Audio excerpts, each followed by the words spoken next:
Coming to you from the Blue Crew Studios in Temecula, California, it's the Whiskey Throttle Show, bringing you inside the lives and careers of industry leaders and legends pushing forward in action sports. Yamaha has been setting the standard in two-wheel and four-wheel fun for decades. Yamaha is always out front, innovating, and focused on reliability and performance. Join the Blue Crew today. Get yourself a Yamaha. The Whiskey Throttle Show is presented by Motorsport.com. There's no need to even leave your home anymore if you need gear, you need parts, you need products, anything around your riding and racing hobbies. Go to Motorsport.com, order it up online, and it will be quickly and conveniently shipped right to your home without even leaving your driveway. Get over to Motorsport.com and make your next ride your best ride.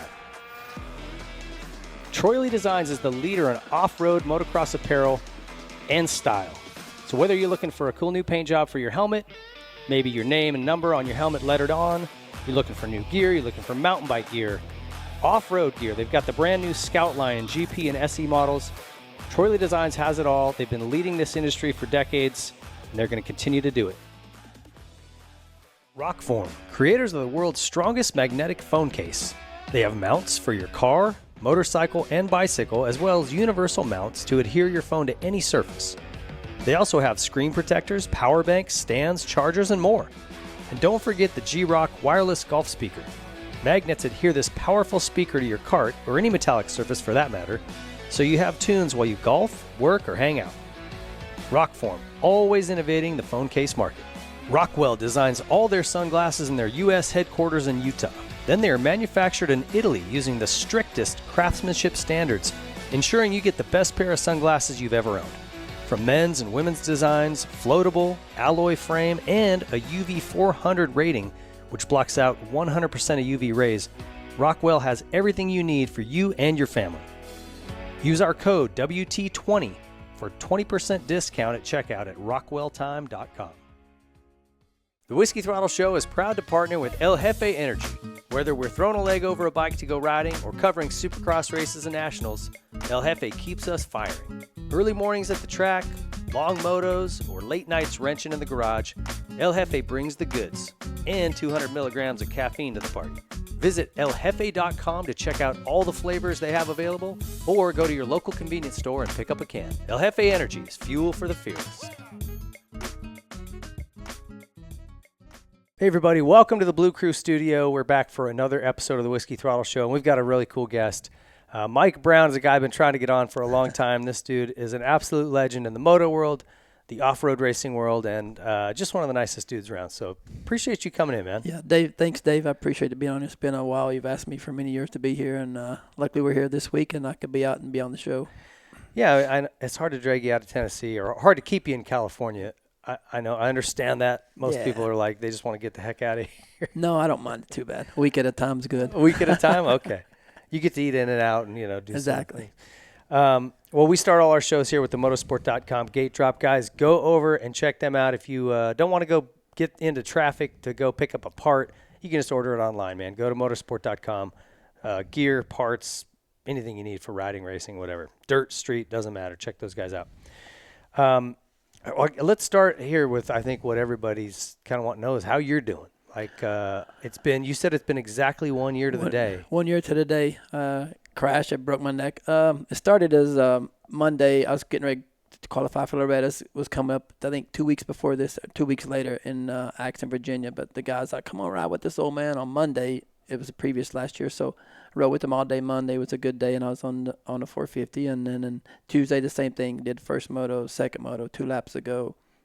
Actually, it was two rollers and an inside half and half. You could go outside in the sand or over the roller on the inside. So the previous lap when I crashed, I went inside over, and I was like, man, that's pretty choppy. So I'm going to go back to my line. I was sticking with it. It was kind of sandy and a really nice berm. So went to jump to the outside, so made a cross rut to the inside, and my front wheel landed in it and just pitched me right to it like he had like a cornrow of dirt to keep the water from coming in on the track, and it's probably been sitting there all summer really hard and straight, and like say a 45 head first into the cornrow.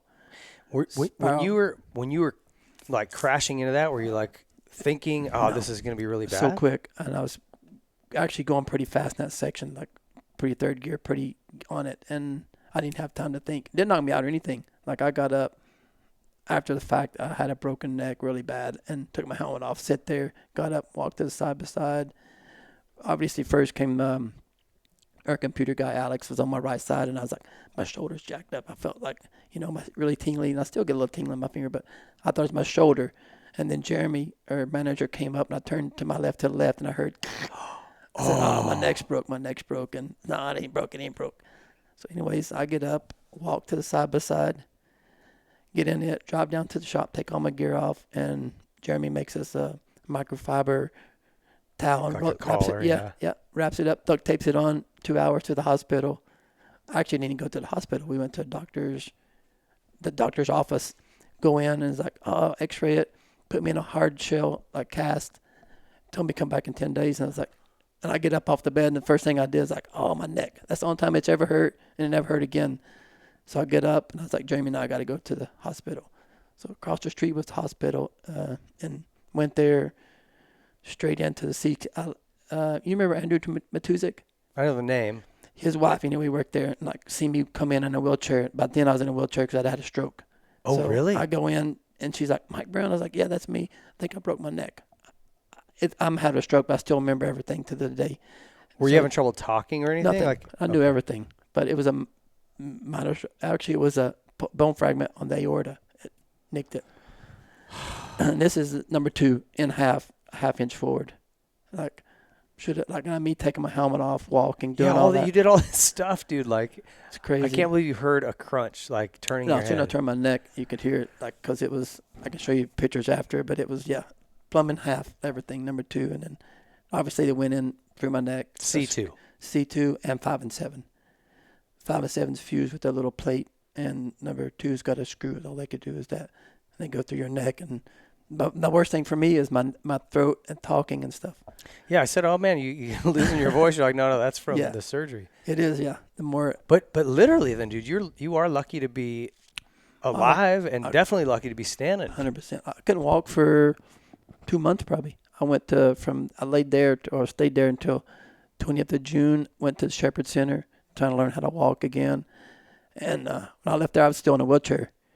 I didn't even walk out there. So I left in a wheelchair. You're doing good enough. You can get out and kind of do that there. So you were walking until you had the stroke, and then that's when you had to put you in a chair? The second stroke. I had 2 strokes, and the second stroke was the hour before they did my surgery, which is, you probably know, is not a no-no. You don't do that. Yeah. But they came in and said, I'm in surgery, and they telling the doctor, he just had a stroke, and it's like, they're already doing my surgery.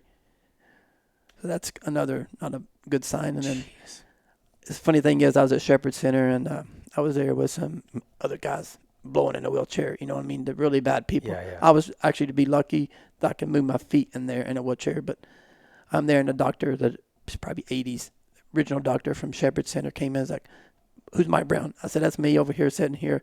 He said, I want to shake your hand before I even talk to you. He said, you shouldn't even be alive right now.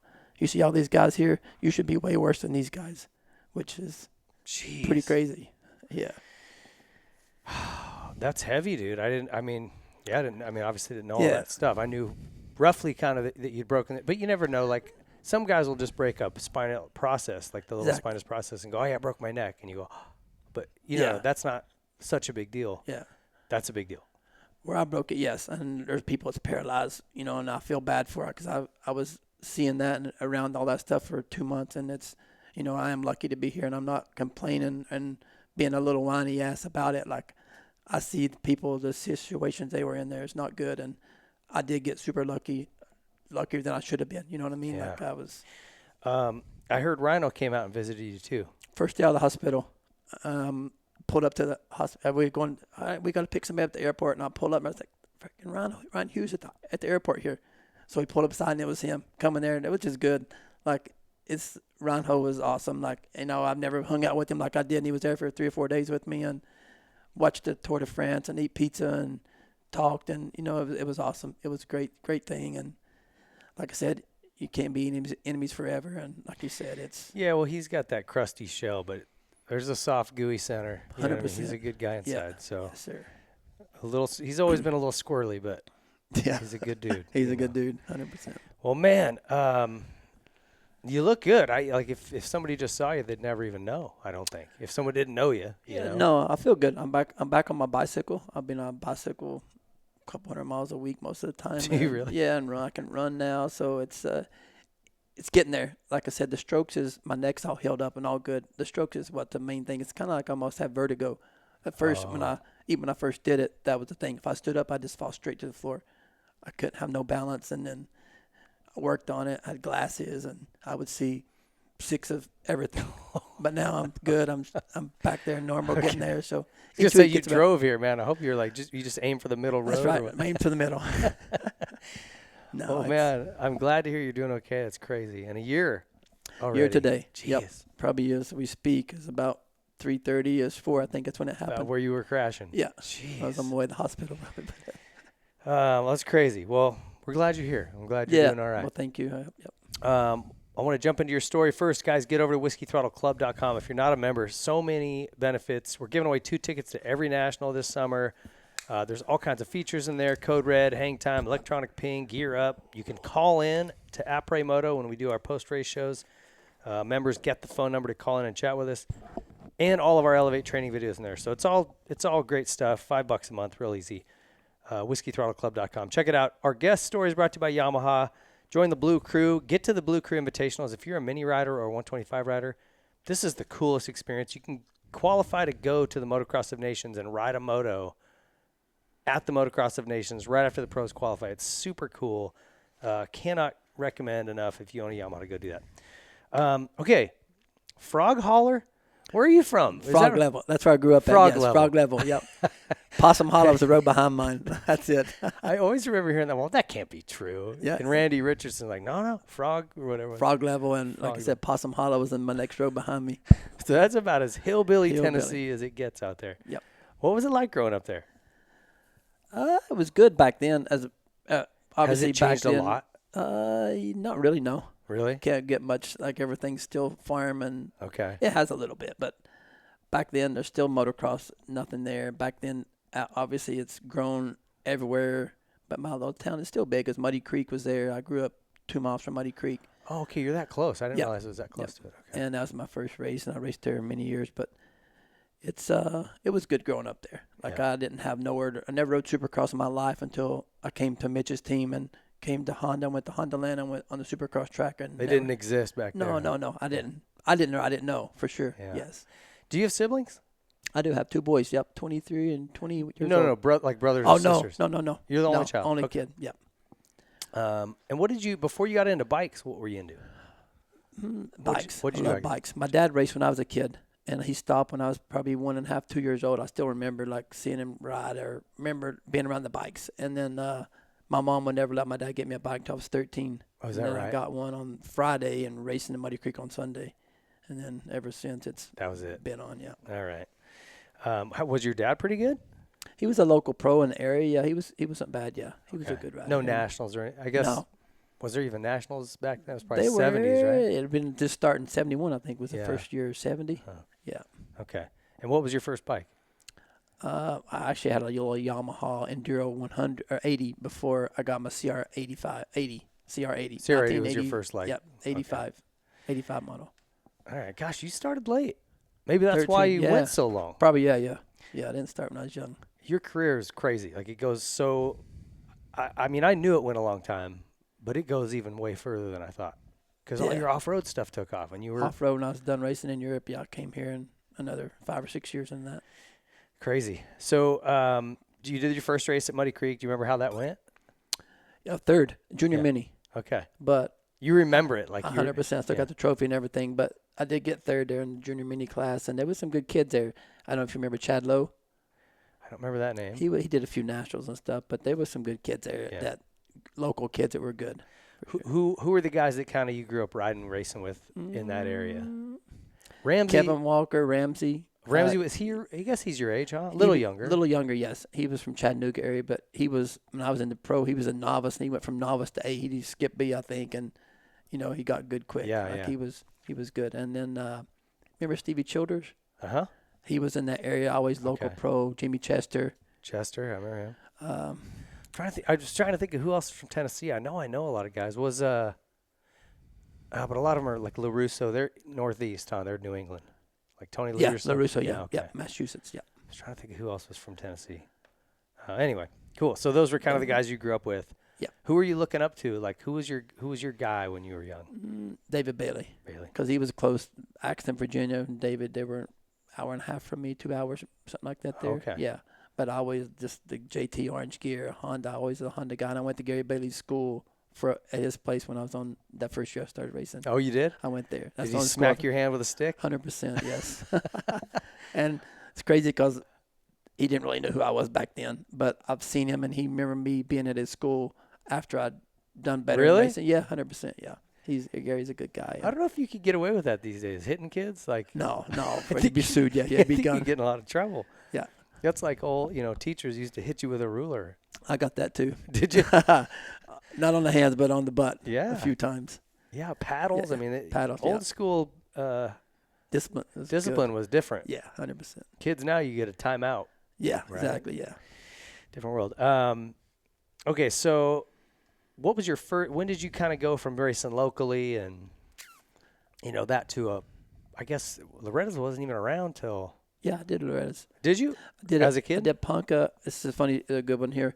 87. So I went pretty quick from 80 to. I was 85. I started 88. I was racing professional. So I did it like. 85 was your first year racing. First racing, yes. And I didn't race the whole year. I started in middle of 85, 86 again on 80s, and I went to the Ponca. I didn't make Loretta's that year. 87, I did Ponca and Loretta's. But 87 was racing with McGrath. Yeah. So me and him 125 battled. novice, right? At Loretta, Ponca and Loretta's. We're battling like me and him. Actually, I think I won Ponca and he won Loretta's or vice whatever. But we came up together, and then 88 I was in professional, and it's crazy. I went quick, but now you can't do that these days. You can go from that's just. Back then you could do it because the training was involved. And it's funny. I was at Ponca in 87. I was on a mini bike, but like I would have seen you guys if I was paying attention. Yeah, I was there on the 8. I did 80s and 125s there. So I did 85 or 80s and then 125 novice. 80, you were probably 14, 15, or how did they do it there? Yeah, I think it was 14 to 15. Yeah. Okay. Did you win any championships at Loretta's as an amateur? Like yeah, B and the pro. Yeah, I won. Not that year there. Then I won 80s. I think Beth was the 7th maybe. Then I went in 88 or 89. I won 88. I won the B, and then 89 I won A class. Huh. Okay. Dang it! I pulled up your results, and it was all of like your Yeah. No, I won. vet stuff. Yeah. I mean, it only showed 2017 and up. Yeah. It would probably been 88, 89. 100%. Okay. I won a B class and a A class. So you were good right away. I mean, in 3 years, you're from not racing to winning Loretta's. Yeah. I did. I mean, from being from Tennessee and never practicing during the week, I would go straight race So on the weekend. How'd you were getting so good so fast? Like, who are you? Was somebody helping you? No, just my dad screaming at me. No. Was Dad pretty tough? He was tough on me, yeah, but he was a good tough. Like he knew what I could and couldn't do. Sometimes I feel like too, just another cultural thing. Like, dads were harder on kids back then. Like, sometimes I go, man, my dad would just tell me to jump stuff. Like, he didn't know. He didn't ride. Yeah. I think you can do it. Yeah. Okay. And I'm sending it on a mini bike, Like, yeah. Parents my dad wasn't really like that. He would never, he was kind of nervous like me. I normally did all the jumps, obviously, but he was, if I didn't win by 20 seconds, that wasn't enough. You win by 25, that's good. You're riding hard. It wasn't about me riding track because obviously we all did the jumps, but it was like, you're not riding hard, you can ride. You're not doing this, you're not doing that. So it was all about winning by half a track or not. Jeez. All right. Well, whatever he did worked. So tell me about your transition into pro. You raced in 1990. You did like 2 nationals, right? Yes. Or no, a Supercross. 90, yeah. Well, that's what it has So, here. yeah, Is 90. You did Houston and Charlotte. In 89, I did the last 2 nationals after Steel. Oh, you did? Steel City, and I think I was 13 or 16. I can't remember yet. Probably to look that up. But Okay.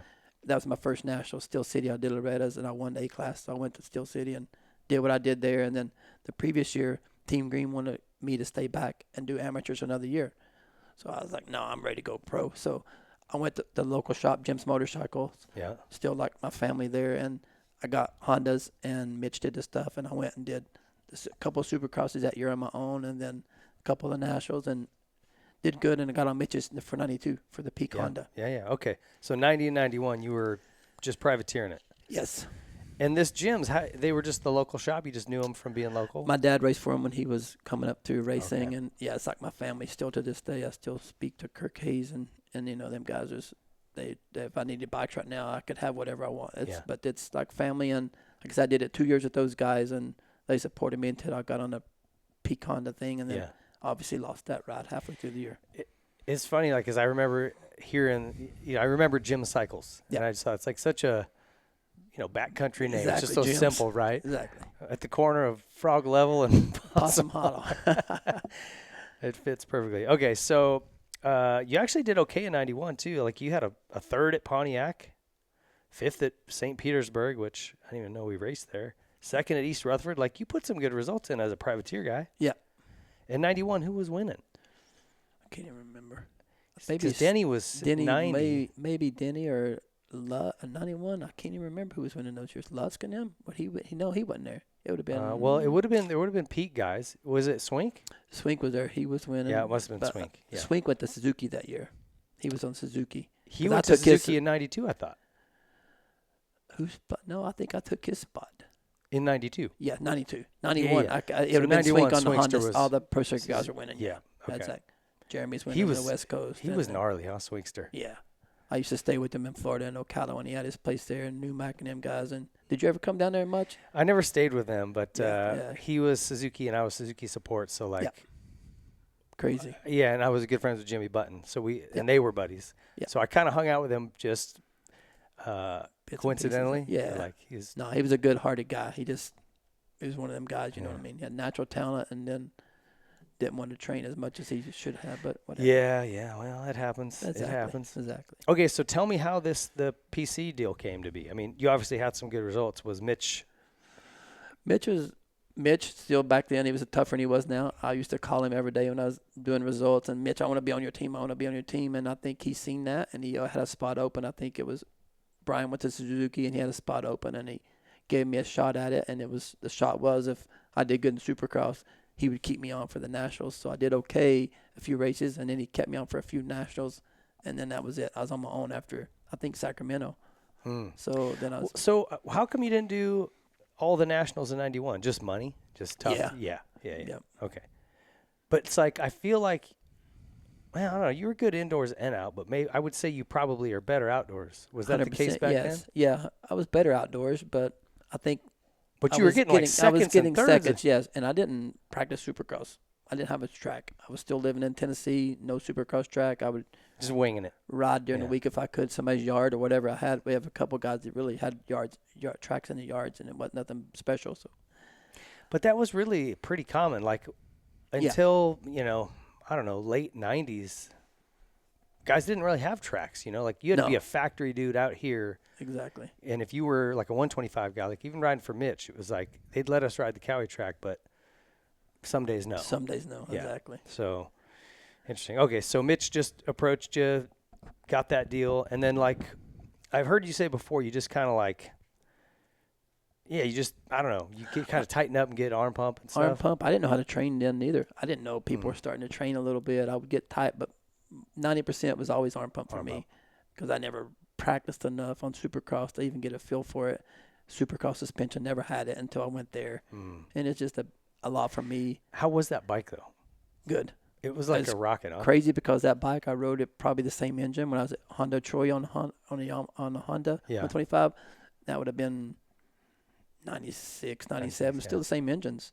Like, you know what I mean? They still went back to the old 89 engine cylinders, and you probably rode a couple of them. And I think we tried it at FMF Honda in 98. Yeah. Yeah, we tried all those old cylinders. Exactly. 96 maybe. Yeah. Is that right? 96. Yeah.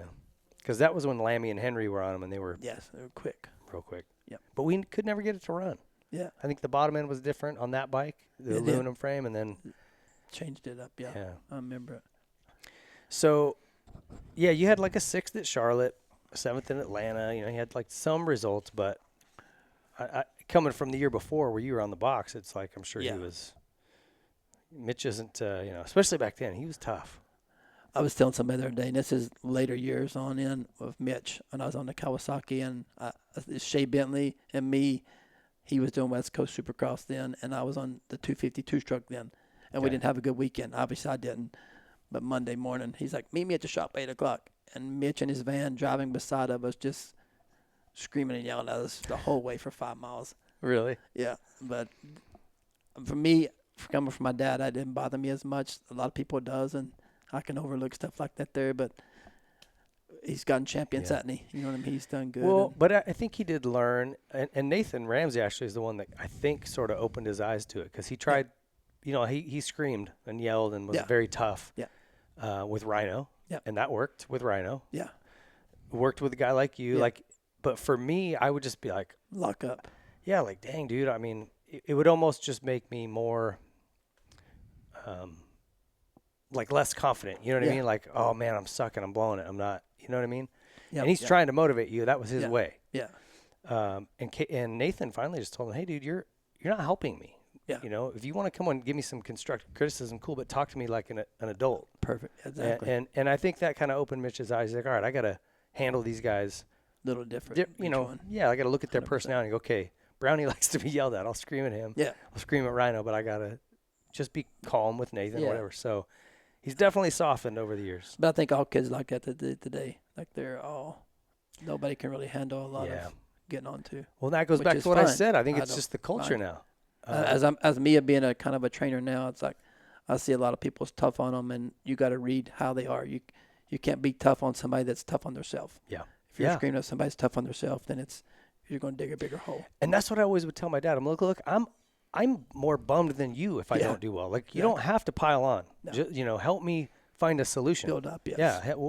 Where are they going faster? What am I doing wrong? What be constructive. Don't be like, what the hell was that? That doesn't help me. No, that's me. I'm hard enough on myself. If you tell me how you do this corner, it's going to make you a second faster, I'm going to do that corner. Yeah. I don't need somebody just screaming, yelling, you got to fucking go faster, and it's not working. Yeah, so I think that's, and you be working with riders, it's like, it's really important to look at a guy, get to know him, go, okay, I need to probably yell at this kid a little bit. Yeah.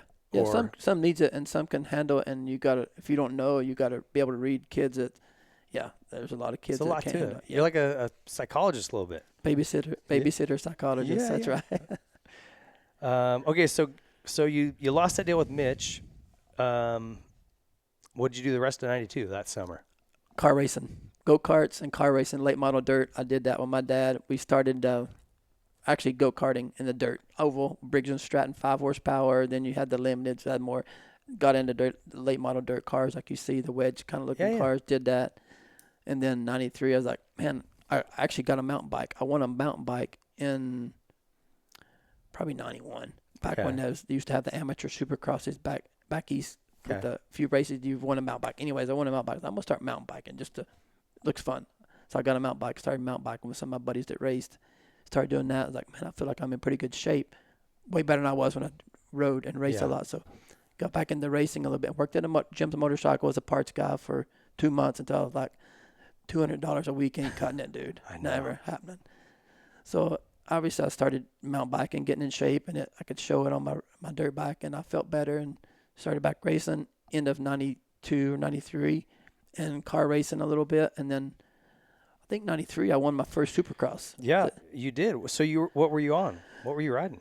Jim's Motorcycle, still Honda again. Out of a small little Chevy van by myself, like going to the races by myself, driving all those Supercrosses and motocrosses and doing everything, working the bikes. And I won Pontiac, I think it was my first race. Well, Pontiac was 94. 93, you had a 4th at Pontiac, bunch of top 10s, 5th at Tampa, 8th at Orlando. Okay. That would have been privateer too, out of the same deal with Jim's. Rig. Yep. And then 94 is when you were top 5, well, top 10 every weekend, but bunch of top 5s, and then a 1st at Pontiac. Yeah. So you like dialed it on pretty good. And then 5th at Southwick, like even outdoors. And then I carried on, I think, halfway through, I think Decker and maybe got hurt, or some of the guys on Honda Troy got hurt, and they put me on halfway through the year on that there, and then I won my first national, but that could have been 96 maybe. But I filled in for Honda Troy one of the years. Okay. It could have been in 93 or 94. Okay, yeah, 94, gosh. Yeah, 94 Decker was at Honda of Troy, and then he went to Suzuki in 95. Yeah. Yeah, that's right. Okay, so yeah, you had good results in 94. So then 95, what were you doing? You went to Honda of Troy that year? That's when Yes. you filled in there? 95 a year, and 95 and 96, I think I was on Honda Troy 2 years. Yeah, and you were second at Pontiac. You won Charlotte, third at Dallas. I mean, you were cranking out some good results. And then the Nationals, how did those go? Let's look. It was pretty stinking good. You won Washougal. You won Cleveland. So you won several Supercrosses that year. Yeah. Second at Bud's, third at Troy. Yeah, man. So those are good years. They 95. were good, yeah. Yeah. The bikes were good that year, and it was a good team to be on, too. Yeah, it seemed like a good team. Obviously, Kehoe's great. Kehoe was, I think, the manager when it was the best going time, yeah, for sure. But I've read something you kind of didn't like the vibe of the team at a point. That was Yamaha. It was, because I didn't ride with them Yamaha. It had to be the 97 then. That's right. I went to Europe, 98. I came It's back. when you came back. Okay. Yes. So in 95, you ride for them. What did you do in 96? Were you still there with? Yeah, I was on Honda Troy. Still with Honda of Troy. Yeah. Okay. And then, This is when you pointed out. yes, I had to go 250s. And then that was arm pump like no other. Yeah, and didn't have a good year. The point out rule was really bad, in the 80s and early 90s. Yeah. It was starting to get better, but you had to play the game, right? If you 100%. didn't want to point out, you had to sit races out. And a lot of people did that, and I didn't really pay attention to it. I did it 3 years, 100 points, I think it was, consecutive, and then I was out in Cleveland. It was my last Supercross on a 125. Because you won. I won, and then the I had points, enough points, yeah. And then okay, but Honda of Troy kept you on, and you did 250 Supercross, 125 Yes. outdoors. So what was that jump to 250 Supercross like? it was good, hard, for sure hard. I've always struggled on the 250 with the arm pumps, but I had a few good rides that year, and I think I stayed around top 10 right in that area. Obviously, I was in second, I think, for Charlotte. Had a flat tire the last straightaway, last corner for Charlotte Supercross. That would have been my best finish, but I enjoyed it. It helped me for sure, but it was always a struggle for me to go fast on a 250 without getting arm pump. And I think that's just not being comfortable and breathing. Yeah, it's a bigger bike. Like the guys will say, like Deegan or somebody on the 250, he'll run a lap time that's faster than all the 450s, and everybody's like, and I'm like, no disrespect, he still had to ride the bike, but it's like it's harder to go that same speed on a bigger bike. It is in a tight track like that. It's way harder. So, Yep. Anyway, okay, so rest of that season went pretty well, right? Wasn't bad, yeah. And then I got back on 125 for the outdoors, I think, that year. You did, yeah, and freaking top fives everywhere. It looks like. I ended up with a good number back then when you had. I think I ended up with number 9, I think, that year. Yeah, So I remember that. It was a good overall year for me. So then, what did you do in '97? 97 went to Europe. That's when you went to Europe. Yep, because I think they Okay.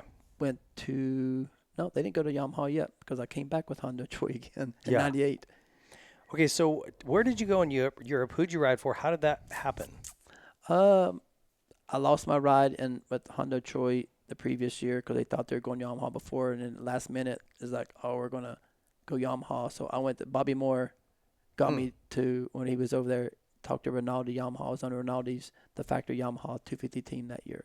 Okay. I went 97, and for me, I learned a lot. It was hard for me. It wasn't easy like everybody sees it is now. And I went there in a 250, and So you're in Italy. I lived there. Went to the first couple rounds. It got like the first couple warm-ups, and I won them. I beat everybody. Everett's passed them all and left, and I was like, I'm gonna be the world champion this year. Really? You were like killing 100%, them. yes. And in a French track, it was a track there, Beaumar. Yeah, I know what you're talking about. I went there and won all 3 motos, I think it was, or one over. I did one over a couple motos and one overall, and I was like, man, I got this. It's easy. Like, it's not hard. But then, obviously, I went to the first race and had a crash that first in the warm-up practice and hurt my back pretty bad. But still, it was a tough year. I learned a lot, and it helped me probably in my whole career for sure. Really? Being in Europe has helped me more than anything. I think every guy that I've seen come over from Europe, they're just technically better. Yeah. You know what I mean? You learn how to pick lines because those tracks they don't prep them from Saturday to Sunday. They're beat up. Yes. It's always looking for lines. You kind of, for me, is them guys treat it like road racing. The line selections, how they flow the corners, momentum, and it's me. A couple more years, I went back after 97. I was in Europe, and that's how I learned how to ride a dirt bike. Like being with Langston and all them guys racing the world championships. And, in the sand and then hard packed. Well, that's the thing. They ride, like Teutschental or whatever, super hard pack and rock and whatever, and then Lommel. Deepest you ever want, yes. It's sand of the middle of the earth. So they just get like more variety 100%. over there. So you have to learn how to ride both. Yeah. And I don't know about, I guess Tennessee's probably a little different, but back during the week when you'd practice here, it wasn't prepped tracks, all perfectly groomed. Yeah. You went to some crap Hill hole out in the hill. It's all silty and hard pack, and that's what you motoed on. That's what it is over there. It's like these guys here, they complain about our tracks back gets water. Back in Georgia, our tracks we have pretty good tracks. Like watered every day and prepped or whatever. And it's like, it's not this, it's not that. It's like, dude, you don't understand. They still wouldn't understand unless they seen what tracks me and everybody else was riding in Europe. Like every time you did a moto. Yeah, like Caroli, those guys will put it on, and I'm like, this track is garbage. Yeah. But they're just pinning, wide open. Right? Like and I've been on some tracks in Italy when 97 that wasn't as wide as where we're sitting here in the trees, and you're doing motos in there for 40 minutes. And back then it was 40 minutes plus 2 laps. Oh my gosh! But every moto, your tires just bald as concrete. It's a big difference. Different world. For me, learning how to ride, people's like, how do you go and ride all these old bikes and this and that? It's like you ride whatever, and you don't complain. You just get on it and make it work. Suspension might be too stiff or too soft, but you got to adjust to it and make it work to your best. Was that Rinaldi team pretty good? 100%. Yeah, I was speaking to someone today about it. When I went there, I went and tested with them before I even went and started living there. I went and tested a week with them, and you show up and there's 5 different frames, 20 swing arms, subframes, whatever you want, they can change. And that's for me. My first year on it, it was a big mix-up for me because I didn't really know. And Talon was obviously on the team with me, Talon Volan. And I kind of just... That's nice. You at least had another... Exactly. And I just kind of picked what he had and, rode with it. But for me, I didn't know enough. I'd never been to Europe. I didn't know all the tracks and the sand. And because we don't ride sand here much, once a year, and it's not sand like that over there. Sand, no. Yeah. GL would talk about that, how he goes, if you've never raced over there, you don't understand works bikes. He goes, they would just, line out all these frames and all these exhausts, and you're just like, oh my gosh, we got to go through all that today. And, they'd be subtle little differences, and you're trying to feel it, and you're like, man, I don't know. I think that one's better. Exactly. Yeah, you get after so many hours at the track and days or whatever, you just get in a big circle, and you don't know where you're at. Yeah. But it's like our bikes, Triumph Racing, like their bikes over there, they can do whatever they want to them. And if you look at them up close, they're different than what we have. Oh. Which is good, and it's coming their way, but they can't do it there until they do it here. So it's, and all the bikes are different. It's just all not works. their bikes. So it's good and bad. But for me, I learned a lot there, even like bike testing and riding wise. What was the culture shock like? I mean, you don't speak the language. The food in Italy is actually pretty good. But just the lifestyle, it's so different.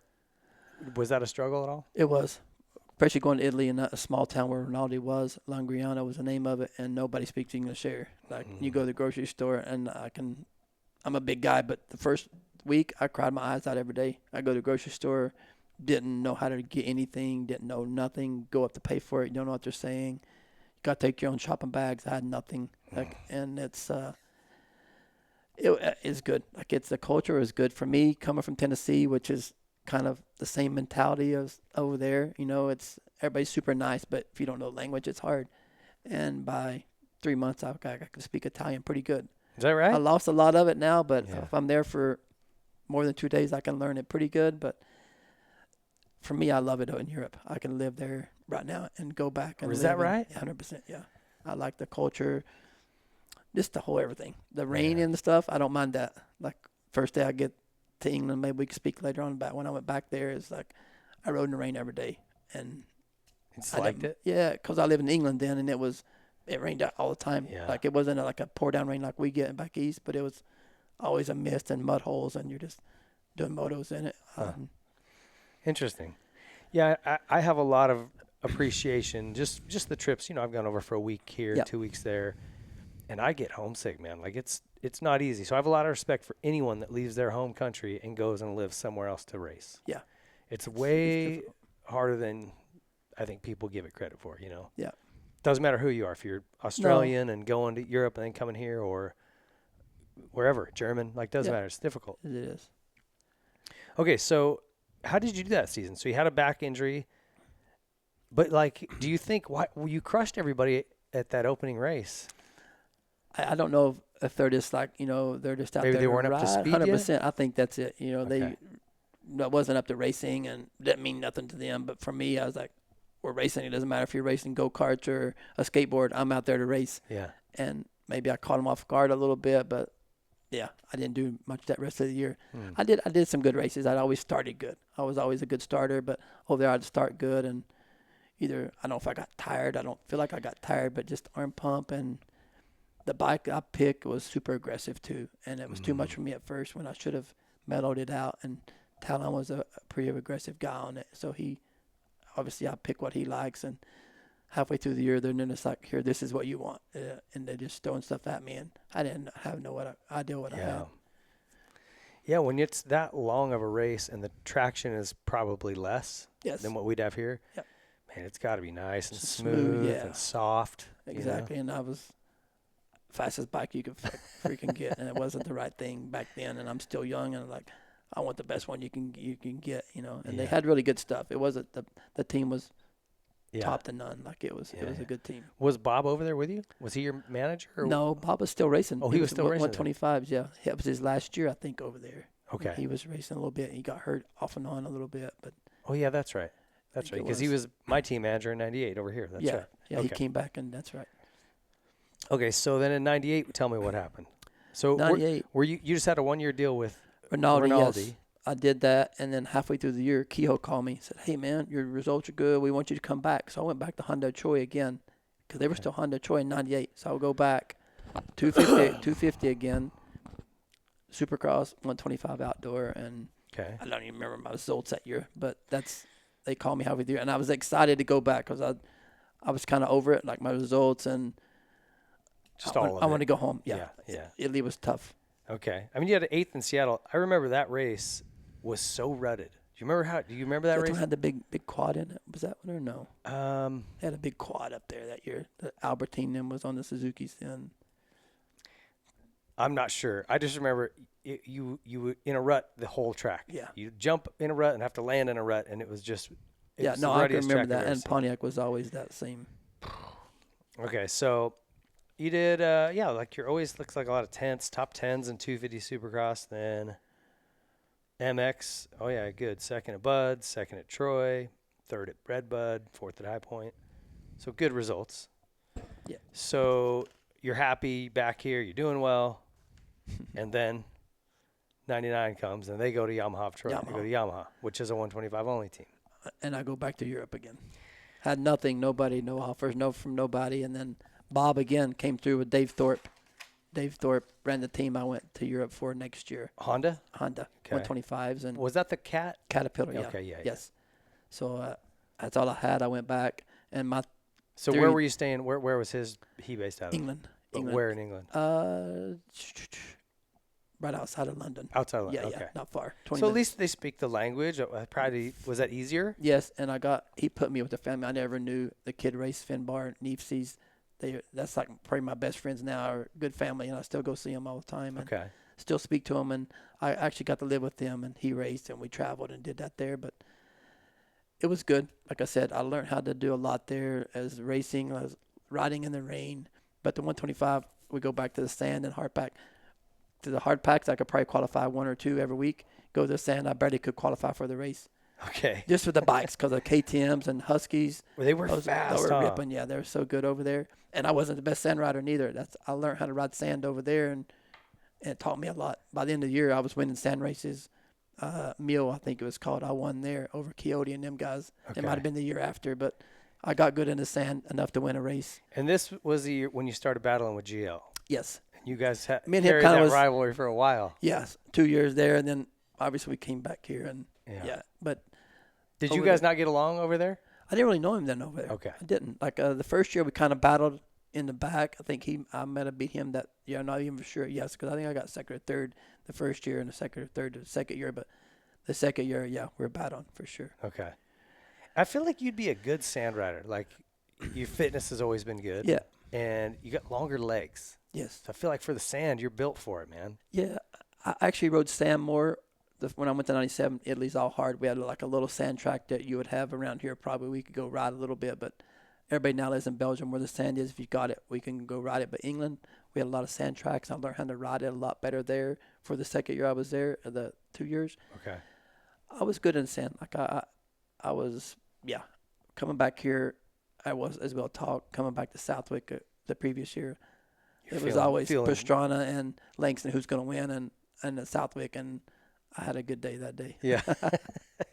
You're like, we'll see who wins. But yeah, like I said earlier, going to the sand tracks in Europe is like, man, I'm qualifying like 16th, 17th. I'm lucky to get in. Like, dang, that's close. You know what I mean? And I'm the week before I went in Luxembourg, 2 motos straight, and then I go there and I barely can qualify. But it's like that at Southwick, dude. I remember the first year I went, I almost didn't qualify. Yeah. I had a crash I had to do the day qualifiers, you know, and I had a crash in that, had to go to the LCQ, and I'm fighting for my life against dudes I never heard of. Never. And they were going fast, dude, and I got him. I took the last spot on the gate. I think I went there in 88 on a Kawasaki. Remember, you used to have the warm-up race the week before? Yeah. I used to go, I'm going to go up there and win. There's a big money race, so I'm going to go win all this money up there. Oh, they beat the crap out of me up there. It's funny how good they can be. Yeah. So you were there for 2 years. Was it easier this time just because you're in England where they speak the language? Sure. You were with this family you like. Yeah. And now you're on the podium. You're having good results. Exactly. Yeah. No, it was good. Like I said, the family was the biggest part of it. I think made me feel comfortable. I always felt like home. Going to the races, my friend would always travel with me. So I always had my buddy with me to be there with me to support me and speak to. So. Well, tell me a little bit about then that 2000 season in particular. Were you battling with GL?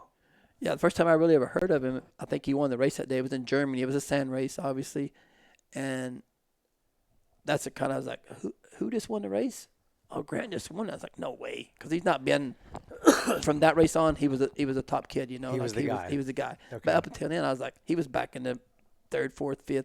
Then from that race on, is like another guy. But it was like, no way he won. And then I met the mechanic, Andrew. You know, he had two. His mechanic uncle? was. Yeah, his uncle. Okay. So it was just, that's the first time I ever heard him that race there. And it was, they had the beer party tents, and it was, everybody was there every night, and them guys too. And it was like, no way he's winning. But he is another kid that just like flipped the switch, and it was from 4th to 1st, you know what I mean? And every week we're battling. I know those KTMs even over here in 01 and 02 were fast. Yep. But over there, with the works rules, I got to imagine they were just bullets. Yeah, and I had a production Honda, not a factory Honda. Oh, Thorpe wasn't getting any? No support from Honda. SRS did her engines from Italy, and they were good for Hondas, but not like a factory KTM, no. No, the Hondas were kind of notoriously slow. Yeah, and like I said, on a hard pack, I won a couple of GPs that year, but it was only hard pack, Croatia, Luxembourg. If it's hard like this, I could get a start and pass or win those races. But sand tracks, no, I didn't have a hope. What GP rounds did you like? What about the Citadel? I raced there to a 450 in probably 07, 08. Probably the last year I raced there on the 450. Oh, it's crazy. Like it's. I stopped and looked. I raced Mate, the Supermoto in Mate. Oh yeah. And so we went, and I just walked around, and I'm like. Yeah. Where you come back out. They're racing through here, like trees and walls and drop offs into the road, and it was unreal. And I liked it. I enjoy that kind of stuff because it's trees and the whole I guess technical. You're right at home. But then they're supposed to have the Motocross of Nations here. That one year we didn't go, 2001. Oh. And it was going to be there, and I was like so looking forward to that because I've been on the 125, and I would have been. Dang it! I would have enjoyed that. You'd have been good. Yeah, I think so. We never. Who was supposed to go that year with you? Ricky and Wyndham. Yeah, that would have been a pretty I nasty think team. Have been good, but that place is like if I could race, not if I could. That's probably the best place I've ever raced in my life. Like as in a motocross track, like you've seen it. How it's a park normally. Like you take your dog and walk there, and they're putting a track through the middle and through the trees and up the city. And the history too, like DeCoster and Carl Quist stopping for that beer on that road. I mean, there's just so much moto history there. Yeah, it's even walking around it, I was like, wow, this is like, if you're an Elvis fan, it's like being in Graceland. Exactly. Yeah. you know. Okay, so 2000, you guys battled pretty hard, huh? Yeah. Yeah, I mean, at, like the hard pack races where I could battle with him, yes, we battled. Yeah. Like I said, Luxembourg and Did you ever races. hit each other, get into it, or no? Was it pretty clean? Over there, not too much, no. It was Okay. pretty clean over there because I didn't really, no. I was, maybe. Maybe a little. No, I don't remember. No, I don't think so. No, it was good over there. Okay. Well, he has made mention to me that, like, I can't remember how this came up, but it was like, who's your biggest rival? And he goes, has to be Brownie. Yeah, Because we just for raced sure. each other, hard over there for 2 years. And then we came here, and it was multiple years here. And Yeah. I would say the same. And him and Hughes, when I came here, it was Hughes. But I have a good story that people would like to know about when I was over there and coming here for Mitch's in 2001. I was obviously signed with KTM to come here in 2001. Me and Langston. I heard that.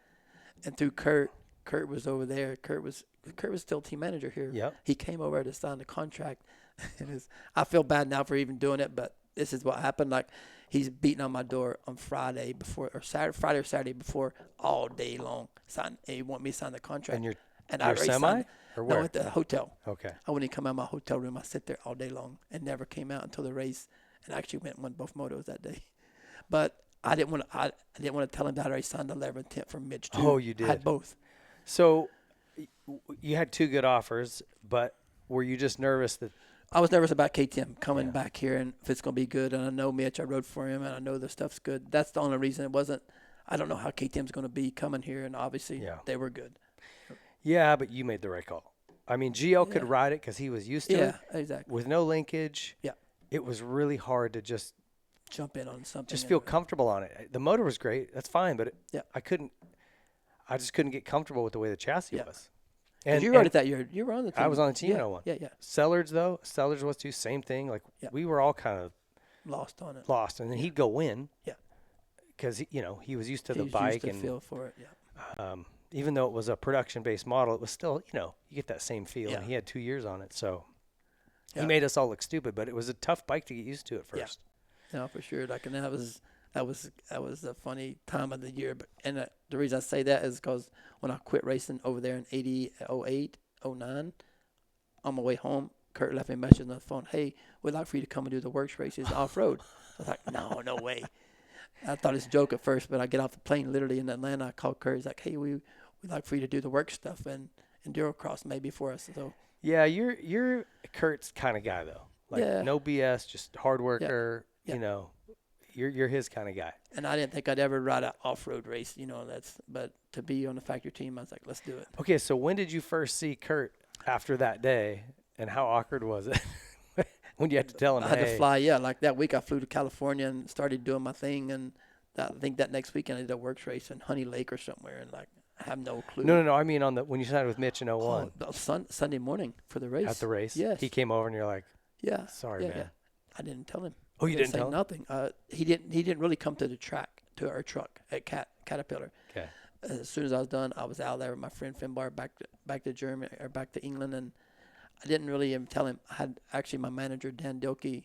You remember Dan? I remember Dan. Yeah. He was kind of helped me then, and he kind of told him at the last minute. So you never even really never seen him until I never even talked to him after that. And when I won the championship that year, he was on the plane with Finbar on the same plane coming from England. And I think they had a few words like, oh, yeah, my guy's going to win this week. And then Finbar's like, because Finbar knew him from England. And then they're going back and forth of the race coming to Steel City for the last round. So it's Kurt's good. I love Kurt. Kurt's great. Yeah. What's he doing now? I think he still has his riding day. Oh, is that it? Yeah, that's right. Thing. Yeah. Champ. MX Champ. Vacations or something. Yeah. Okay, so you come back over. How was it with Mitch kind of second time around? Because difference. 99 was when he was kind of Nathan sort of, had that conversation with him. So I feel like starting in 2000, he kind of softened his approach a little bit. He was better, 100%. Like I said, that thing with me and Shea would have been 2002, I think. But me, he knew I was 100% in. Like he knew I was staying with Ricky and living with him and training with him 99% of the time. And he knew if I was there, I was doing what I needed to do. And he never gave me a hard time because if I was doing, he knew that I would be giving 100%. And I think that's all he expected, 100% off the track and on the track, and then you're good to go. But I never had an issue with Mitch. None, Yeah. not whatsoever. How was that bike in 2001? Like compared to maybe your peak Honda, compared to your GP bikes, compared to the Honda of Troy bike? No, for sure it's the best 125 I had. Is that right? It could have been. Yeah, I never rode the KTM, so I didn't. But I know y'all's bike was fast for sure. But overall package, I feel like I had one of the better bikes, as handling and running wise. Yeah. Yes, Yeah. I knew when I got to a start line, I had a bike that could win for sure. Okay, so take me through that 2001 season. This was obviously, and you had he let you ride some 250 stuff. The first year, I think you did, or the second year. I mean, you had, well, it looks like 3 rounds: Phoenix, Anaheim, and San Diego. You rode 250 West. Yes. And then to the East Coast. And then rode 125 East. Yep. And you were eligible because it's 2 years of no points. Exactly. I did 2 years. That's why I stayed. I said, if I go this time, I'm going to try 2 years, and if I can get my eligibility back, and then come back for 125. That's the only thing I can do. Try to get back here. So yeah, it worked. It worked. Yes. Yeah. And I didn't ever think Mitch called me over there, and I was, like I said, I did KTM because I didn't think this is the only way I'm going to get back home. But Mitch in between calls me, well, Lance Langston, my manager. Oh, from yeah, Florida. I remember that guy, yeah. He does APM guys now, but he reached out to me through Mitch and got back to Mitch's team. And, yeah, I was lucky to be with that. And okay. I know it's a big hassle at first, but ended up for the best. Worked out. Yeah. So, you like I'm looking through your results here in Supercross, too. 2001 would have been, was that Ernesto? Who was winning? Or Travis? Pastrana was there, and I think who's the kid that quit from Indiana? That was really good.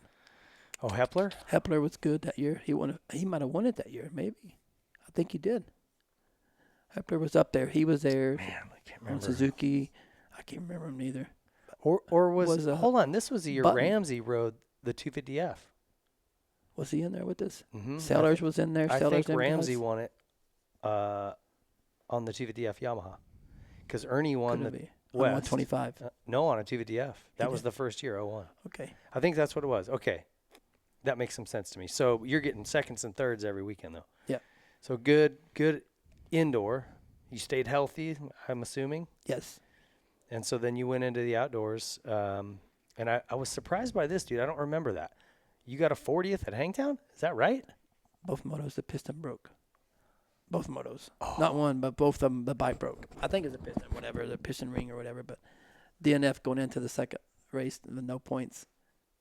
Dang it. 50 points down at the beginning. So. I didn't know. I don't think I knew that. Or obviously I did back then maybe, but. Yeah, but.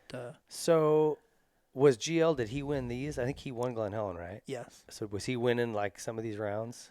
I don't remember who won the first. I think he might have won it, or maybe Pastrana that year. Okay. I can't remember. He was in there with us on the outdoors. Oh, yeah. I can't remember who won that day, but it could have been. Yeah, the class was pretty stacked that year. There was good 10 riders in there. Nick Way. And the 4 strokes. Ernie. On the 4 strokes. Nathan, yeah. There's a lot of riders. All right, so as this, kind of walk me through, because I can't remember. I just remember the finale, obviously, but. Yeah. Oh, you know what? Hold on, we got a guest caller. Perfect. Go ahead, caller. Hey, what's happening, guys? Good. Got your nemesis, Mike Brown, right here. I heard. What's happening, Brownie? All right, GL. Good to hear from you. You too, man. How's rehab and everything going? It's good, yeah. Getting back there. We were just speaking about it earlier. Like, I'm good. I can be on. I've been biking, I guess, since September of last year, and it's been a year today, and it's good. Each week gets better. It's more the vertigo feel. My neck and all that's obviously healed up, and it's getting the balance back a little bit better. But other than that, I'm walking. That's the main thing. GL, you called it a good time, dude. We're just talking about the 2001 season. That's right. That's even better.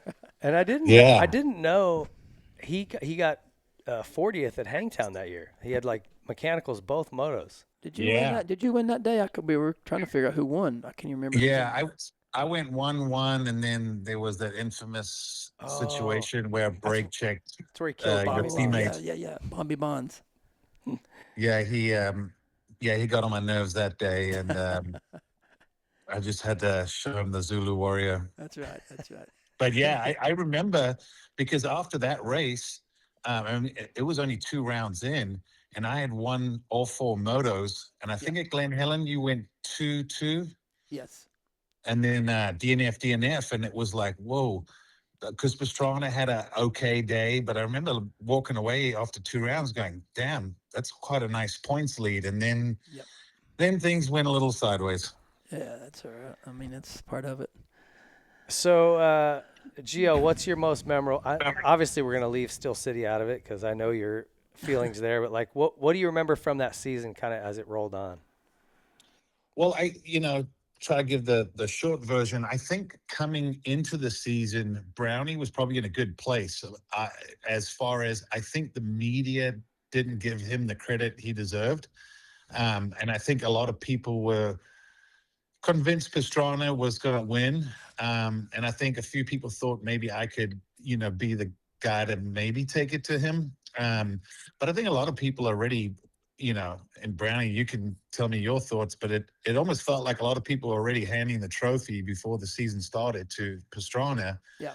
And I was like, well, hang on a second. At Motocross the Nations, I beat him.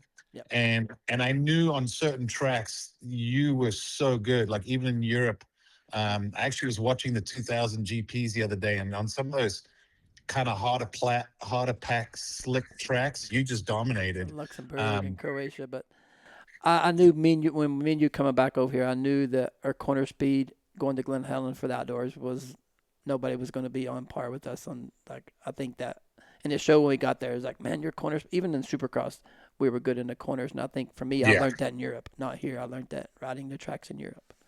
Yeah, absolutely. And so in 01, I think some of the memories that I can think of was, this might be a sensitive one for Brownie, but I remember at Binghamton, he was strong there. Like I was riding my ass off just to try and keep pace. And I was, some people thought I was just sitting behind waiting for a mistake. I'm like, no, I was barely hanging on. Like we had checked out. Yeah.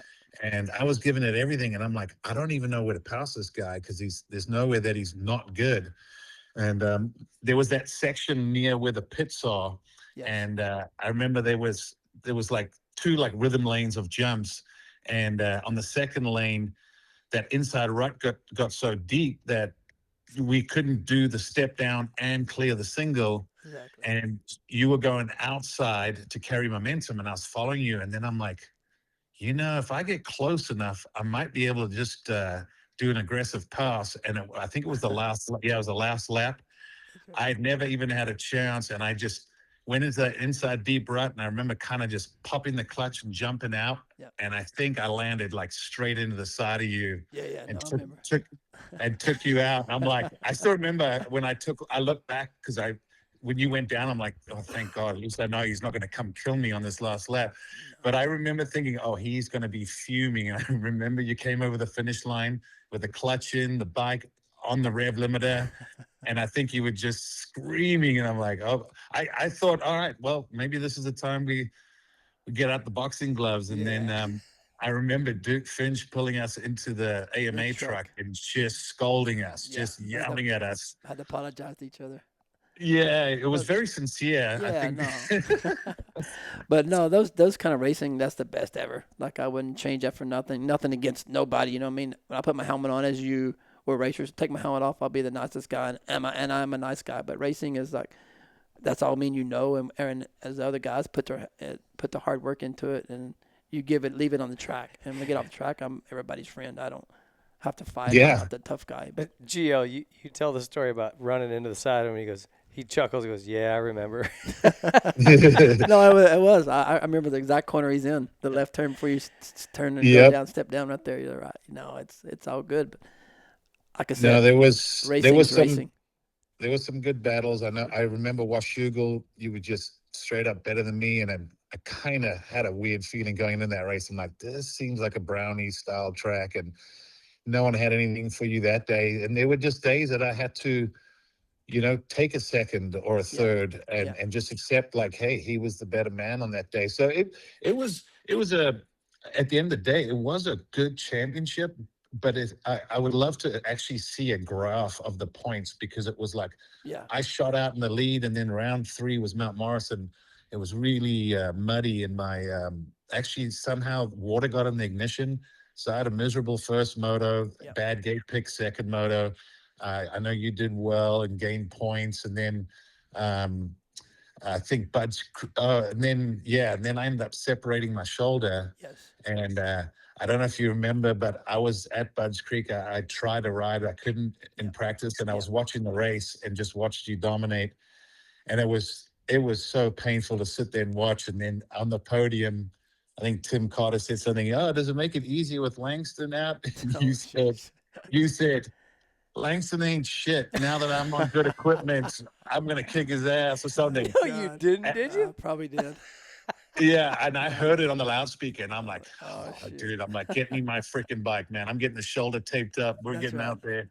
Good, yeah. So No, those are the best days. Like I would never change that for nothing. And yeah, racing, and I respect you more than anybody ever respect you and Ryan Hughes, and that's a part of it. Like you ain't gonna get that these days, really. What was no, the and I points agree. deficit, guys, going into the final round? What was the gap? 6 points, I think, wasn't it? 6 or 7? I can't remember. I think it was 9, 9. and then the first moto we slugged it out. Yep. And you were just ahead of me, and then you turned around and flipped me off. I remember. There's a picture of that. They are, yes. Yeah. Yeah, because then I was like, "What the hell's your problem?" And obviously we were in the heat of the moment. Yeah. We had a few words, but yeah, then it was 6 points going into the final moto. That's right. It was 6 points. You're right. Yeah, and then I actually remember not getting a good start in that final moto. And, obviously my first thought is, if I'm 15th, it doesn't matter if Brownie's just ahead of me. Like that was kind of, and I remember you were ultra aggressive on that opening lap, and you tangled with a couple guys because I actually passed you. Nick Way at the bottom of the triple up at that rhythm section. Yes. There, yeah. Because once I passed you, I was like, okay, cool. Don't do anything stupid. Just, let's get this to the finish line. And that obviously never, ever happened. Well, eventually, I mean, they had to carry it, but we got it there. Yeah. It was in the back of a mule or something. I don't think that could ever happen again in racing. Brownie, what was going through your head, just prior to his wheel coming apart? And you're like, probably frustrated, like, dang it, I'm not going to get it. I mean, I could sit here now and say, oh, yeah, I was going to beat him anyways. But when I picked my bike up from crashing going up, I was like, man, I'm going to ride my best I can do and go to the front. For me, I never gave up on it. If he would have won, he would have won, or whatever happened. I know the wheel broke, but I was going to ride my best, and I got to the front. And as soon as I was catching him, I could see something was going on. I thought it was a flat tire, obviously. I didn't know it was spokes. And I passed him, and then maybe he made another half a lap, and I seen him sitting in the middle there because it was close at the end when I caught up to him. Yeah. And, my heart hurt for him. You know what I mean? I know, and same for Supercross this year, seeing, Rox and them guys battle until the last. It has to hurt. I've gotten second before, and it's not good. But I mean, at the end of the day, I don't think I would have won it if the wheel didn't break. You know what I mean? I caught up, but all he had to do is what he needed to do. Yeah. But the thing is, racing has a funny way of sort of working itself out sometimes. If you fast forward to 2003. I was struggling with a wrist injury. I was really sick at Washougal. And, basically you and Rhino were the guys going for the championship. I was I was becoming a bit of a distant third, and it was frustrating because I just couldn't get healthy. I was not riding much during the week. And that year, the race that stands out to me was Washougal. I don't know what I got. I don't know if it was food poisoning or the flu or something, but I got ultra sick the day before. I was in the urgent care the night before. And then in time qualifying, I was doing a heater, and I came to the finish line, after the whoops, and they were waving the checkered flag and the yellow flag. So I pinned it through the whoops, launched over the jump, and there was a pileup. And I landed in it, and I got landed into, and I had bruised ribs. I mean, I was so beaten up. I had come so close to quitting, even though I wouldn't say that's my style. I'm like, I'm going to line up, but I'm like, I'm screwed. I'm like, Brownie's the fastest guy again. He's probably going to win. And this championship's going to be nothing but a distant memory. And it was kind of going like that. First moto, you and Rhino were up front. I never saw you guys. I was just shitting my pants and throwing up my helmet the whole time. And then I'm like, I remember thinking, I need a miracle. Like, I really need a miracle for anything, for this to have any hope. And man, like you said, your heart kind of broke seeing me stranded. I came up to Horsepower Hill, Yeah. and I saw the yellow flags waving, and that little devil in me was like, man, it would be kind of cool if Brownie and Rhino crashed into each other. And I had a shot, and I came over the crest of the hill, and I looked over, and I was like, you've got to be kidding me. There is no way those two just crashed into. I've always actually wanted to ask you what happened, because I never saw it. I heard some stuff, but I never ever saw it. It was all me. You know how you can kind of scrub over it back then? Yeah. For me, I'm not a scrubber, but my front end hit the top of it. Then it popped me, high-sided me into, like, just the high side. And I crashed and was getting up, and obviously had enough distance in between me and Ryan that he couldn't see me. When he came over, he was wide open, and I'm looking head face at him, straight into me, like it jacked me up. Dislocated my shoulder, obviously, for number one. But my heart for a freaking month was missing, like the beats I had to wear, like the machine and all that. But it did my shoulder, and then obviously I tried to race, I guess, 2 weeks later in Millville, and it was dislocated, and it was still too sore. But yeah, it was all my fault. But just getting up and looking at Ryan, I thought, I'm dead. And I just closed my eyes, and center punched me straight. I had the fork clamp bolts in my chest. I think there's video of it. I remember seeing you scrub and your front wheel grab. Popped me, popped me high side. That jump has taken out many a rider. I think the year in the before same way. Yeah. Trey break Kennard, his femur there. Exactly. Yeah. Yeah, I think he actually crashed twice. There's been other guys, same thing. That jump is weird because it kind of rolls off just at the edge. You know, a lot of jumps get a little more peaky at the top. Yeah. And like you said, you want to scrub, get the wheels on the ground for the hill. Yeah. But for what seems to be a basic jump for any normal person, when you're trying to stay low on it, it's taken out several guys over the years. Yeah, that's funny. It has it actually, and you're right. Maybe they need to just bring that lip up so it's more of a flat top off of it. Yeah. I think, wild times, I man. think Lammy crashed there too a long time ago. Maybe 9. There's been many over the years. Yeah. Anyway, well, GL, I appreciate you calling in. I just thought it'd be fun awesome. to kind of, I mean, like I said, you called it the perfect time because that's where we were in the story at 01. And you guys, we, like I said, the first time I kind of ever battled Brownie was in '99 when I was just a little punk-nosed kid trying to make a name for himself. And, you know, at the end of the day, my career was cut short with my eye cancer. But, you know, when I look back, I'm like, who was my main rival? I told Pingler one day, I'm like, 99, it was like Chiodi, Federici, and Brownie. In 2000, it was Dobb and Brownie. 2001, Pastrana and Brownie. 2003, Ryan Hughes and Brownie. In 2005, Tedesco and Brownie. So, I was the first time I seen you was Germany. What was that track in Germany? You won your first race, I think it was. Kind of sandy in the trees. Yeah. I think from living in Holland, I was getting better and better in the sand. So I wasn't at that point in time, I was not great in the really deep sand, but I was becoming good at that intermediate where, and to be honest, that the KTM had so much power. And I think one of the few areas that PDS did work well was in the sand and some of those rolling tracks, because without the linkage, the PDS just would push the rear wheel to the ground. So I felt like I was always just driving more. And I think in one moto, I passed you pretty much purely on horsepower. I just like rode past you in a straight line. And I was like, man, I'm actually glad I've got this horsepower because it's making a big difference. The old cat Honda was a little slow. It was slow, but it was good. Like hard pack. She looked cool. She looked cool, but well, in 2000 at the Dutch GP, I remember I was behind you in time qualifying, and it was literally a straightaway of just rollers. And I came out of the turn behind you, basically put on my blinker and rode around you, and I was like, "There's a big difference."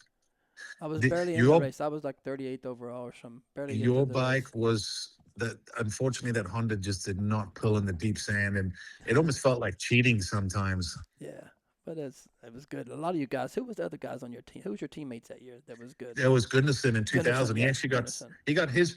So funny enough, in '99 when I won, Jamie Scavenels, the Belgian, was my Yes. teammate. His best result ever was second behind me. Yeah. And in 2000, Kenneth Gunnarsson's best result was second behind me. Nice. So I also had some good teammates that we were able to push each other during the week. Yes. Kind of like what a lot of these compounds do now, where Yeah. they stagger the guys and try to race each other. But Yeah. what was crazy was even in 2000, Gunnarsson was usually faster than me during the week, and then he was such a good practice guy, and just always just try to find a way to get it on the weekend. And so what helped me that year was, with the bike being fast, and I was pretty small and light back then, I got so many good starts. So even races where I wasn't the fastest, I might just fade back to third or something. So it just kept me out of the first turn pileups. And I mean, there were numerous times I could see you or Dob or someone catching, and I'm like, well, sorry for them. They're going to run out of time. No, you had good bikes, and a good rider, obviously. But yeah. Well, until you got on the pro circuit carway and you said, I got good equipment now. I'm going to whip his ass. No. I'll never forget them days. It's awesome. Yeah. Well, brings back good memories. Yes. Well, thanks for calling in, Gio. I appreciate you. Yes, thank you. Yeah, no worries, Brownie. Take care of yourself, too, brother. sir. Hopefully we'll see you soon. You too, brother. Thank you. Cheers, Bye. Gio. Bye-bye. Cheers, guys. Bye. Bye. GL. He'll always tell you a story about himself, too. That's all right. No, we're all like that. He's great. He is, yeah. He's a homie. All right, so how was that? You ride past Gio. I mean, you say you kind of felt sick for him, but you also were like, I'm winning it. I'm winning. But after that, I know what jump he did it on, too. You race still? Yeah, you race Steel City. Coming back into the finish line, you do the tabletop 180, come back. Yeah. You had them big jumps. It's kind of on the 125, you had to stretch it to get over. And then that second one, you landed pretty hard on. Yeah. There's where it happened. And it's like, but I was scared after that. I wouldn't jump it. I was just like rolling it and because it was like, there was like even that double, I think they called it the pro section, that big one. And then turn left. left. You came up a little short on that. You could. There's a lot of places you could have problems. They weren't like they are now, the landings and stuff. But it's. So, but amazing feeling had to be, right? I mean, for sure, everything that lined up that day. Going into, obviously, Ricky wanted to get the most wins in 125 back then, so he dropped down. Oh, that's right. I forgot to help me a little to win the most. Obviously, to help me, yes. But the first moto, as GL said, he got a bad starter crash and came to third. Me and him was first and second. And then as a second moto, I came from, we crashed. He wheel broke. I came from 20-something, 30th, I don't know what it was, to second. And if I'd have gotten second, obviously Ricky wouldn't win overall because I had a 2-1 or 1-2, and he had a 3-1. So then I had I kind of let Brandon Jessamine buy me when he was on a Honda to get second, and I got third. Ricky won overall that day, but obviously Ricky's Ricky. He could have probably beat us the first moto too. He was trying to stay out of it. He said if he needed to be in it, he would have, but obviously it didn't work out that he needed to be, and he won overall that day and got most wins. But the whole day worked out good on my favor. But it's just got to be, Mitch had, sort of believed in you multiple times, which I think until he got Garrett back, I don't know if he's ever let somebody go and then rehired him. No. Yeah, so showed that he believed in you. So it had to feel good to put a plate on the door for him. Oh, for sure, 100%. Like to this day, Mitch has been good to me and helped me. And if it wasn't for him, my career would never be where it's at. 100%. There's a lot of people that can say that. I think he's one of the most influential guys in the sport. Yeah, I agree, 100%. And as far as just like integrity and like. Just being a good human. Yeah. I don't know, man. It's tough to beat him. No, I agree with you. I think he's a top guy in the motocross.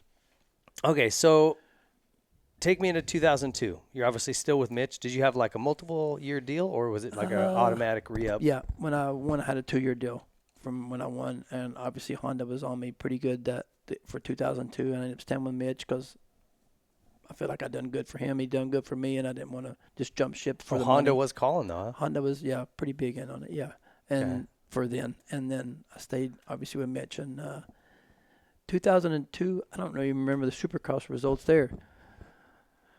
Lots of seconds. 2002 would have been, oh, my gosh, man.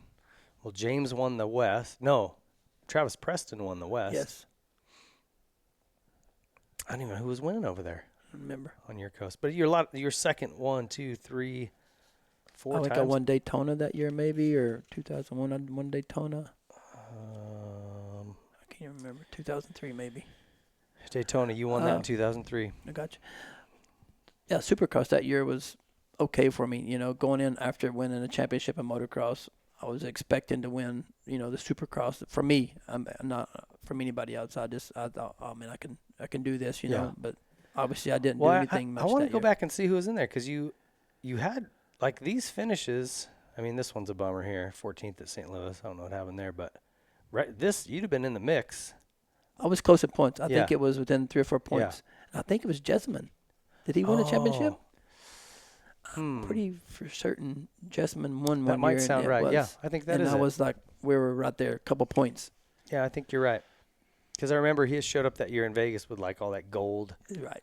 the gear MG. and all that Yes, stuff. yeah, Oh, yeah. I remember that. I'm pretty sure that was him. Okay. And then how about that 2002 outdoor season? Looks like you had a couple of. Actually, I hurt myself that year, I think it was. I had number 1 plate in Mount Morris. I did my ACL. Oh. And I came back and had it cleaned up, didn't get my ACL fixed. Came back and raced the next race at Redbud and had another big crash, I think, at Redbud. And then that was it. I got surgery. You fixed it? Yeah. Could you ride with no ACL? Like some guys like Loretta, he raced his whole career without it. No, I didn't. I did. Obviously, I did a race or 2 with it, maybe. Just I did. feels like wobbly, I huh? couldn't even walk down the Yeah, steps, and yeah. it feels like it was going to come out. Yeah, I was the same. But I was actually, I did 2 months. I did ACL, and I was in therapy from 8 to 5 every day because I wanted to come back, and I started back racing in 2 months again. 2 months? 2 months. I did it in July, the surgery, and then racing in September in Europe, and then crazy European Supercrosses to make money. Jeez. That was a fast comeback. Yeah, So I didn't heal. You know, it's stupid, but I did it. well, as long as you didn't re-tear it. Yeah. You're back with Mitch again for one more year in 03. Yep. And this, you won Daytona, like you said, 3rd at St. Louis, 2nd Atlanta, 2nd at Indy. This is another good run. I don't know who won in 03. I need to go look at that, but you had to be close again. And then you started off winning Glen Helen. You won High Point. What happened the rest of that season, 03? Okay. That was the one where GL and Rhino. GL ended up winning. That's when I hurt my shoulder. I had that's I had like right. 40-point lead. After Washougal, obviously I went to try to do Millville, maybe a weekend off or the next weekend. Couldn't do it, so I missed that. And that's when they had the rain out for Troy, Ohio. What'd you think of that? So you I mean, could have, I love should have, Troy would have, but too. you had a big points lead in 100 03 points. again. If I could have just maybe made it to Millville with my shoulder, I'd have been good because I think they canceled it after that. I don't know if they had many races left. Maybe.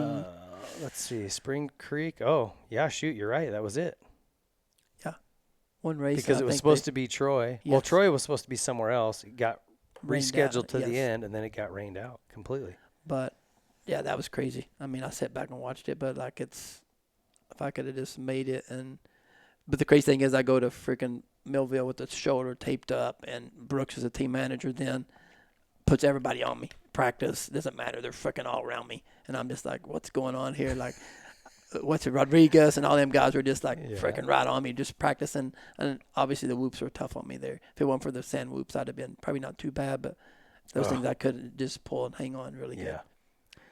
What did you think watching? Obviously, you're bummed, but the way that ended with him just canceling the final round, because Rhino was livid. Oh, yeah. Yeah. He kind of And lost. I kind of am like, yeah, I get it. I mean, that's a really dumb way to end a championship. I know we had one more round, guys, but never mind. Yeah, exactly. It was on and off, and then they just If that was you, if you were in Rhino's shoes, 100%. you'd be hot. Yeah. No, for sure for Rhino, because he didn't win anything when he should have. Yeah. Bummer. Okay, so what'd you do for 04?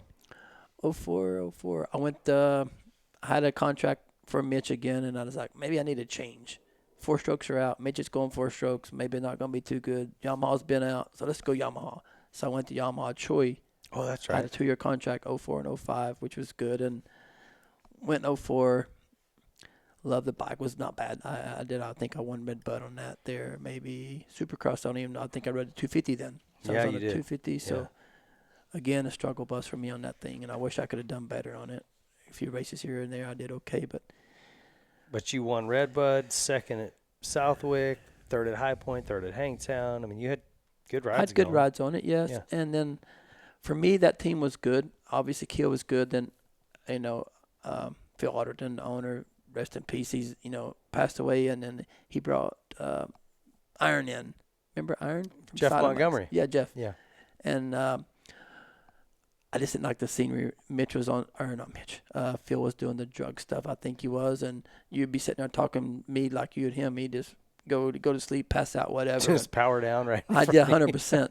And I was like, I don't like this. I don't like to be around that. That's not me. And then actually I got on my contract, which is probably not good for me in Yamaha, because I had to call Keith McCarty and was like, hey, this is going on. I don't like this part of it. I want to get out. And ended up getting out of the contract, going back to Europe again. And that was my mid-season or for 05? 05. No, I did. I finished. You finished the season. No, I did all of 04. I finished. Yeah. 05 back to Europe. I think. Yes. I did see. I didn't know Phil super well, just kind of high in pleasantries at the race, but they had some party at Honda of Troy at the dealership. Yeah. During the race, maybe during Troy or something, and I went. I wanted to see the place and stuff. Did you go to the computer room? Well, I don't know what room it was, but I went in the back, and there's these huge container, like canisters of maybe it was CO2. Oh, I don't know. And they're like huffing this stuff, and I'm like, sure. Oh, it's crazy. The parties they would have in the, I guess the computer rooms where y'all order the parts and stuff. It was just like a nightclub in there. Oh, really? Strippers and everything most of the time. But I didn't even see that. I was just like, this isn't me neither. My vibe either.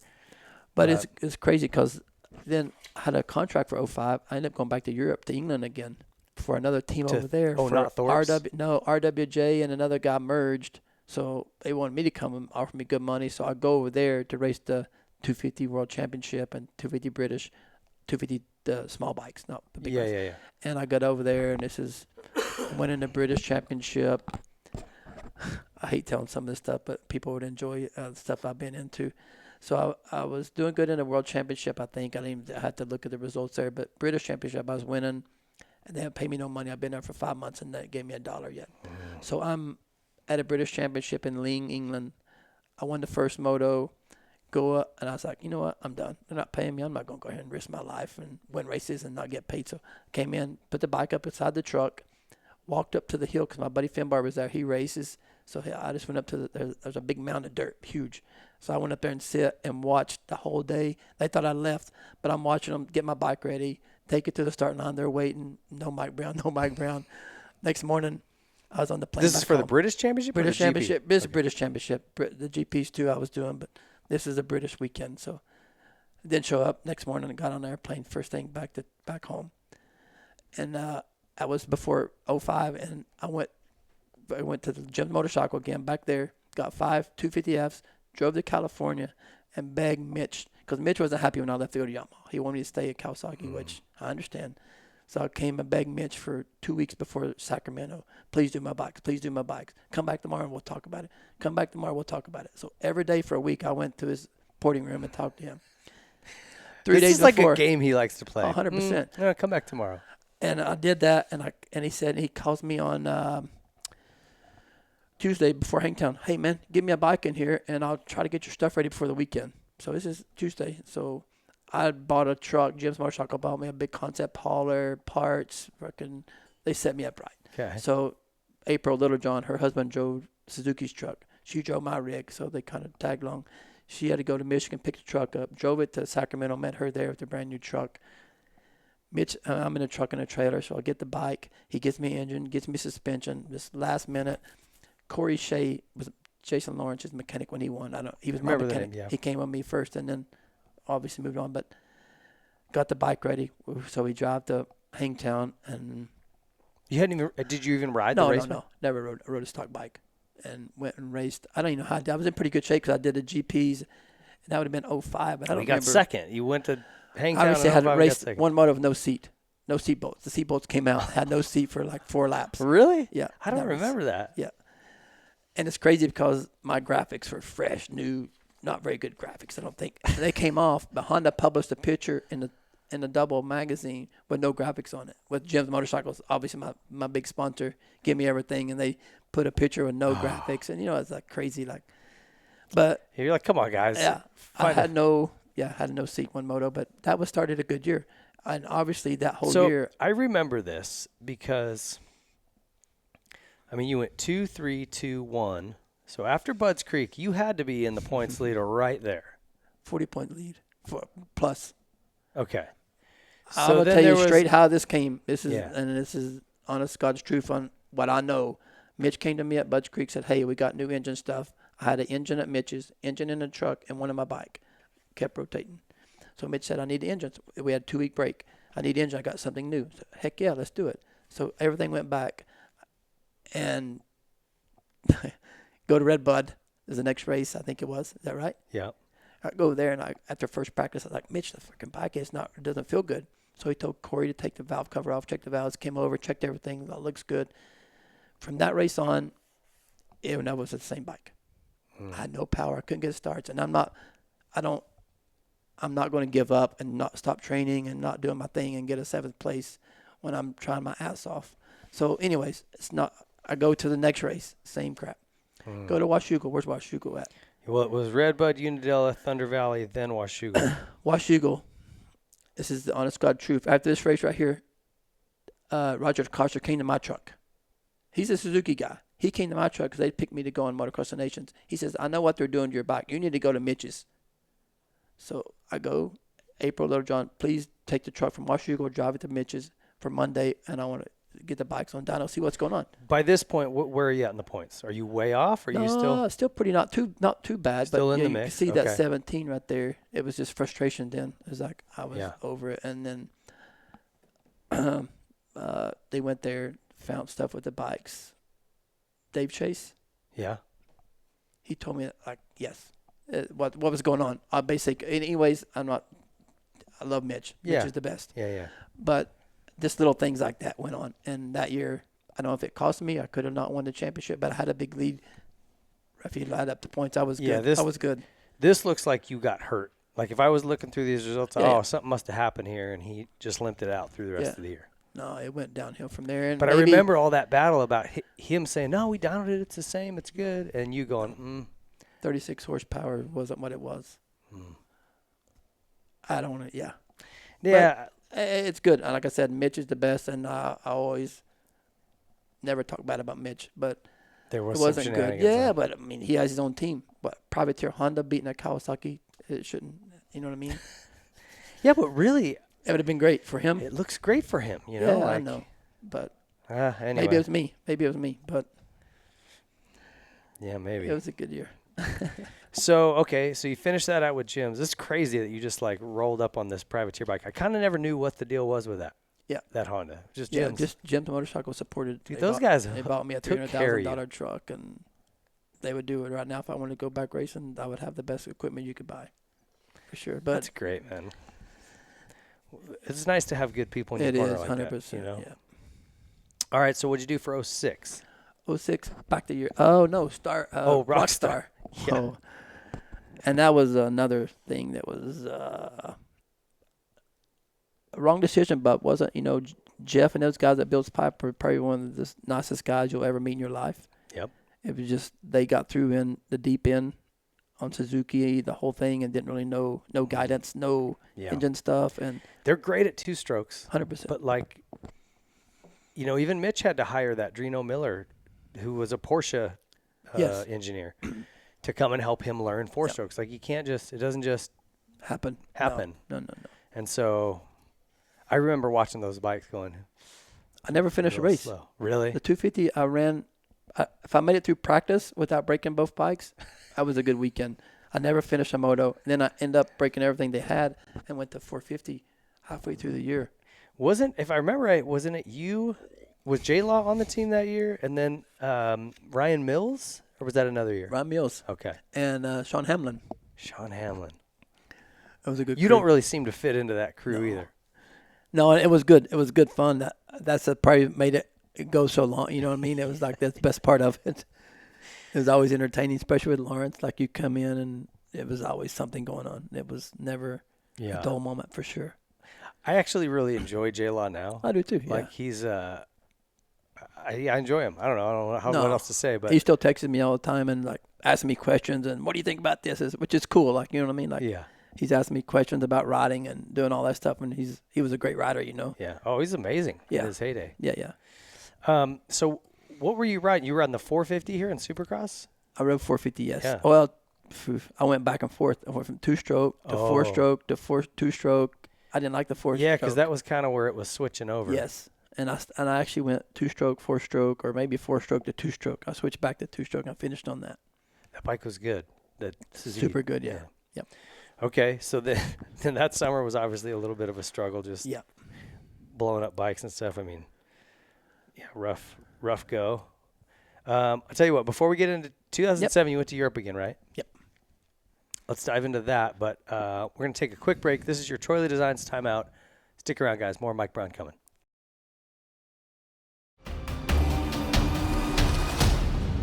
Dedication to progression to the future of the sport.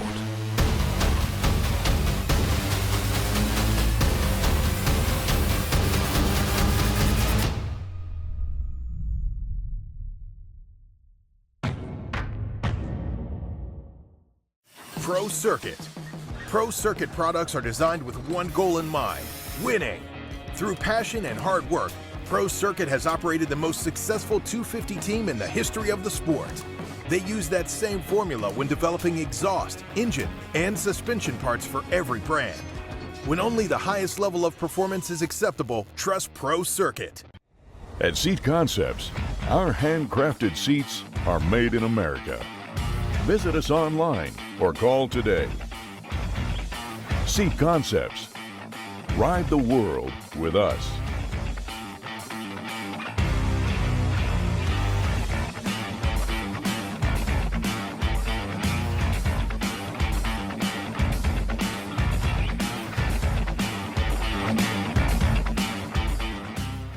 Arc levers are the most durable and reliable on the market. They have the most premier class championships of any aftermarket lever. Arc is the only ratio adjustable folding lever on the planet, and their patented design is precision machined in-house right here in the USA. The occasional tip over on the bike is inevitable. Broken levers? Those are optional. Visit arclevers.com today.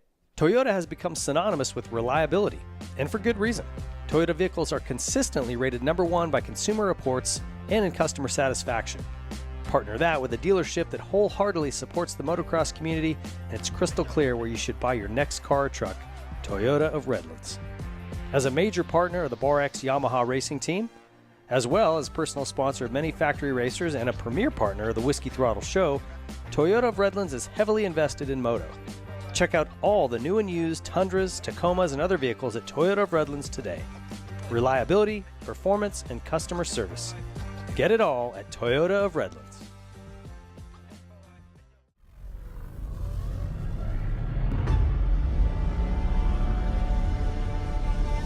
The Specialized Science Club introduces the Levo 4. An electric mountain bike so advanced, it borders on sorcery. Together, you and the Levo 4 become a harmonious hybrid of organic and synthetic. It's a rider-enhancing machine that transforms you into a cycling cyborg. 720 watts of power and 111 Newton meters of torque, amplifying your mortal muscles, allowing you to bend space and time to your will. All channeled through futuristic suspension, with honed geometry, granting super control while traversing extreme terrain at hyper speed. With supernatural power delivery, you'll have super traction to conquer climbs where others spin out. And you'll tire, if at all, before the bike does. Thanks to the Levo 4's super range. Every good podcast show has got to have an underwear sponsor, right? Well, we went right to the top, Ethica. These guys make the best underwear. If you haven't tried a pair, you don't know what you're missing. Your life hasn't even started yet. So try a pair of Ethicas on. Go to Ethica.com. Use our code WHISKEY20. Get you 20% off. And give all of your nether regions a break, man. It's vacation time for the boys. These things are comfortable. You're riding. Your butt's not going to get all chafed. These things are awesome. And guess what? They don't just make underwear. No. Tees, hats, beanies, sweatshirts, shorts. For kids, ladies, toddlers, old people, everybody, you name it, they make them. You know what else they make? Moto gloves. I didn't even know that. I just found it out. So get over to Ethica.com. Check them out. These guys are awesome. Whiskey20. Use our code. Don't cheat me now. Get 20% off and put your buns in the best undies around. Ethica.com.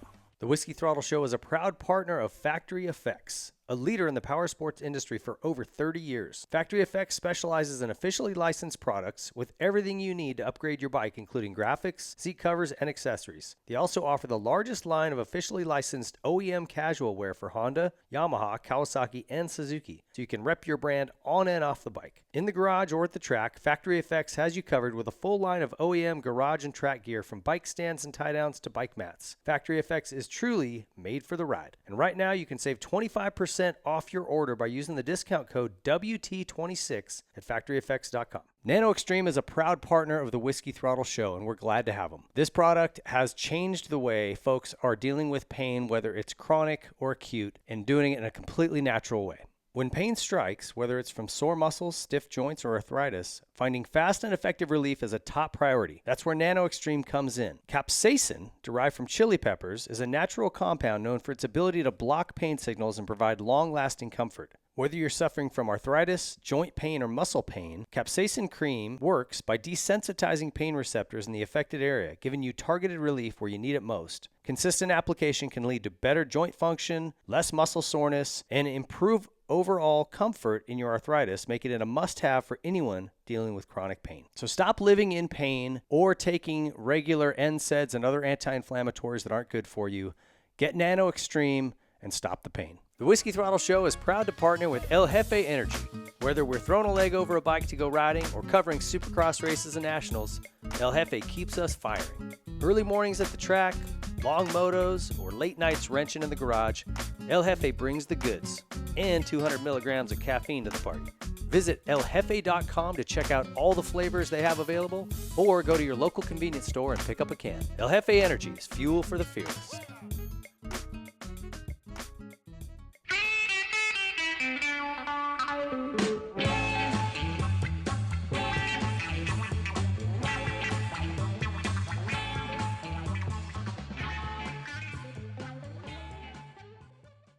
Welcome back, guys. That was your Troy Lee Designs timeout. If you have not been over to see what Troy's got cooking, the paint department is still doing custom lettering numbers, full custom helmets. Those guys are amazing. All of the new spring and summer line is out for TLD. The SE5 is available in all kinds of colorways. Great stuff. Check out those guys. And if you're a mountain biker, a really cool new mountain bike helmet is out now, too, that he just dropped. So great stuff over there at Troy Lee Designs. We appreciate them. We rep them hard, so go over and check them out. Okay, Brownie, so 07, you're done with the Suzuki thing. You're like, all right, that didn't work out. Back to Europe. You didn't even hunt around here, or did you hunt around in the States? I mean, you had been every time you've been over here, you're so competitive, particularly outdoors. You're like in the hunt for titles. I can't imagine you didn't have offers. I think the thing for me was back then was my 450 deal, or the big class in Supercross. People kind of I didn't have the results, and I understand that. And I had to kind of lean on my small bike stuff to get anything. And going back to Europe, in 07 was the best thing I had that year to do, and the money was good. And where did you go? I went to Cass Honda. I was on a team with Kenda Dijker. Okay, which was Belgium? Factory Honda, England, but they had a race shop in Belgium. Yes, okay. It was an English team based. They stayed in Lommel, exactly where they had a shop at. And so you were on Honda 250Fs? 450s. 450 GPs and 250 British stuff. Oh, okay. Yeah. I was racing with Tommy Sale, and back then he was still young in the 250 class in England. And Okay. How was it riding the 450 on GPs? That was the first time you'd done that, right? Yeah. I actually that was good for me over there. The Honda was a good bike that year, and I was good at starts that year. I whole shotted probably more races than anybody. And yeah, the bike was great. 07, 08 Honda 450 was really good. Yeah. I thought it was good. And the 250 was good. I think it was when they had a dual exhaust on them. I ended up winning the British Championship, I think that year, 08, one of the two. I won it against Tommy, and there's some good kids in there that are still doing good in the GPs, and I won the British Championship on that, which is like a GP, because all the GP guys that come, they pay good money in those. And when they had a British race, it was pretty loaded. Yeah, it was loaded up. I saw you also won like a British Supercross championships, a couple. Yeah, a couple of those over there I did. I always did those, and yeah, it was like 3 or 4 races or so, and I do good. For me, Supercross in Europe, I was kind of like Larry Ward. You were the guy. I could do good, Yeah. 100%, yeah. Was it just because there was no pressure? I think so, yes. It always blew me away that Larry, you'd go over there and I mean, you're like, holy Not even the crap, same Big guy. Bird's just on it. Yeah. And then you'd come home and go, he's going to give good. McGrath some heat. Yeah. And then he would always do well, but Yeah. not, I don't know, he just could turn it on over there. I was just kind of the same. Yeah, probably not as fast or whatever, but I did meet McGrath over there at a Supercross one night Did in you? England, Sheffield, and I don't know if he was on it. I don't think he was on his way out, but it was a good win for me, even if he's on his way out beating him. Yeah, but who cares? it was 250, and like I said, I felt at home. The bike was good, and it's a little bit smaller. It's not full Supercross, is it? But I was always better on that side of the water than I was this one. What year was that when you beat him? Do you remember? It would have been 08, 09, 07, 08, but Okay. I don't think he was still even probably racing much, was he then? It was 2-stroke days, so it would have been earlier. No, it would have been earlier than that. I was Could there have in been. '98, At Sheffield. and he had Everett's there, and Everett's was all over him. That was '98, so maybe it was '99 or. It could have been those years. I Oh, was but on a '99 he Honda. would have been. Was he on a Honda or Yamaha? Honda, I think. Oh, it must have been earlier, or it was later. Because remember he was doing racing the 252 stroke here. And remember he got that whole shot in Phoenix and did the knack. Yeah. That was like the last 250 whole shot ever. I know I was on a 2-stroke because I borrowed my buddy Finbar's I lived with, and Robbie's dad did the engine, Renard's dad, and it was a 2-stroke for sure. Maybe it was 05-ish, 05, 06. Does that sound right? It could have been, yeah. Anyway, so how did it go? How'd you end up on the GPs that year? I don't even remember if it was top 10 or not. I think I was top 10 because I stayed another year. I think I might have been 6th overall in the GPs that year in the 450 World Championship. Did you ever win in GPs in the big class? Motos, yes. Motos, I won yes. in Japan and another race somewhere, but overall seconds. Where'd you race in Japan? What track? Do you remember? Osaka. I don't know. Have you been there? Yeah, well, we just went over for that Honda thing. So I don't know. The start was in the middle and went out. I don't know. But I think it was in Osaka, though. I don't remember. Kumamoto? Does that sound right? Down south? No. Oh, okay. A Anyway. lot of wood chip mulch. Oh, okay. Loaded with mulch. That's why I love mulch, and it's what I kind of grew up doing. Yeah. But when it was covered in that, and I was okay. But I can't think of the name of it. It was in Osaka, I think. Okay. Well, cool. And then 250s, you won overalls too, or 125s. Yes. You won a lot of. And GPs? Or yes. Yeah, and GPs. Yeah. Okay. But your best was second in the championship? Yeah. Second. You're always up in the mix, dude. I know. So you came over that year 07 and you just did Glen Helen here. You got a 7th. Yeah. What were you riding? Just a Honda? 450. Yeah. Team came over with me. Neil Prince. If you know, he was a team manager then. He brought over some stuff. I'm a mechanic, and we just went there.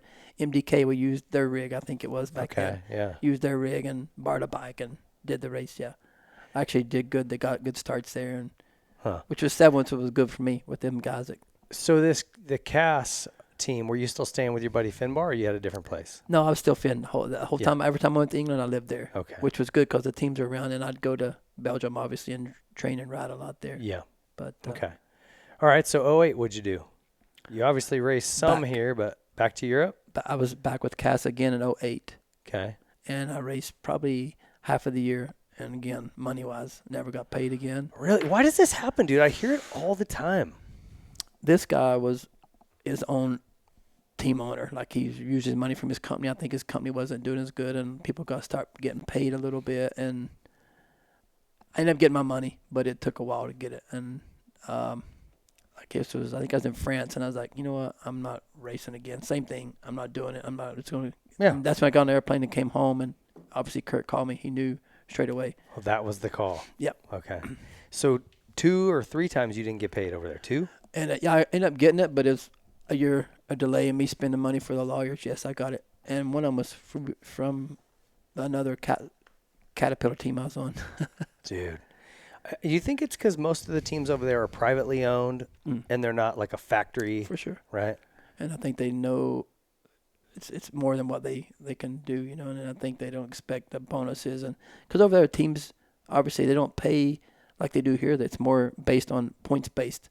They'd give you whatever, a couple $100 pounds British, or, a couple hundred, $300-400 of points. So you go and get whatever 20 points a day. You could make. All of a sudden they're counting like, shekels. dang. Because that was that and the British and the World Championship, and it was good money you could make. The Lawrences had an issue getting paid one year over there. I mean, like, just countless stories. Yeah. The only time I never was the Rinaldi. Like they're legit. Like I think it's factory too. That money's supported from Yamaha a lot. So the other teams, cast team was the last year I was on in 08. It was full HRC. I had full HRC bikes and everything. Was that thing bad? It was nice. Yeah. It was a beautiful bike. Yeah. Yeah, their work stuff is pretty. Yeah, it's crazy. Not even legal over here. Yeah. All right, so then you came back and just did some rounds in 08 once you left there? I did. Actually, when I went to KTM, they let me try to keep my number. Oh, they would let me do a few races, and off-road sent me to Southwick and a couple races I did just to get enough points to do my number. Okay, so tell me about this call with Kurt then. This is where you kind of made the switch. So tell me about that. Yeah, when I left Europe in 08, that's when I decided, I've had enough. Like, I ain't doing this. I don't know how old I was, 30s, 40 maybe. But 38. you started in 90, right? And you're already 20 years into a career almost, dude. 18 years. That's crazy. Yeah. Most people do 10. At the top, and that's enough, Yeah, and I never thought about, like, I'm too old. Like, I never. And you never got, I think what happens, most people are just either burned out, they're tired of travel, they're tired of just the grind or the intensity, Yeah.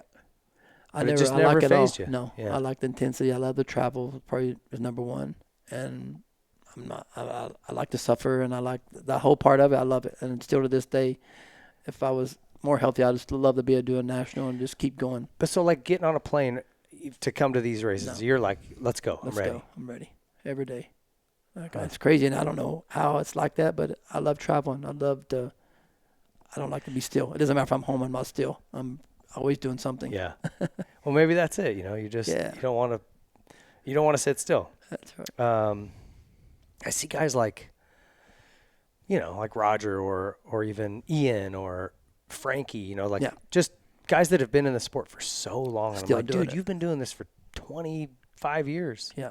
They're like, yeah. What else am I gonna do? I love it. Yeah, it's me. That's you. That's me. Yeah, I like it. I love it, and now where I'm helping train or watch the kids, I feel like I get just as much adrenaline off of that as I do myself. Yeah.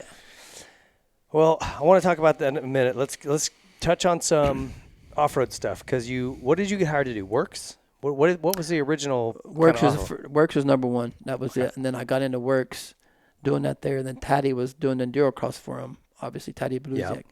And he crashed at Washougal Works, broke his jaw really bad. So them guys, the next EnduroCross is in South Carolina. It's like, hey, you want to do it? Hey, sign me up. I'll do it. Have you ever done anything like that? Didn't even know what it was. Yeah. Didn't even been on a track. On a 450. I don't even know what it is. Yep, sign me up. I'll do that. I'll do it, yes. So I get to South Carolina. The guy takes my bike there, 450. Right now, I don't even know what bike you ride. So I'm on my Works 450 going to EnduroCross. So I'm on there, did practice, qualified, heat race, first time, which was pretty good. That was tough. They didn't tell me it took 12 riders. So I'm on the starting line beside Huffman. And I'm like, man, you're on a 250?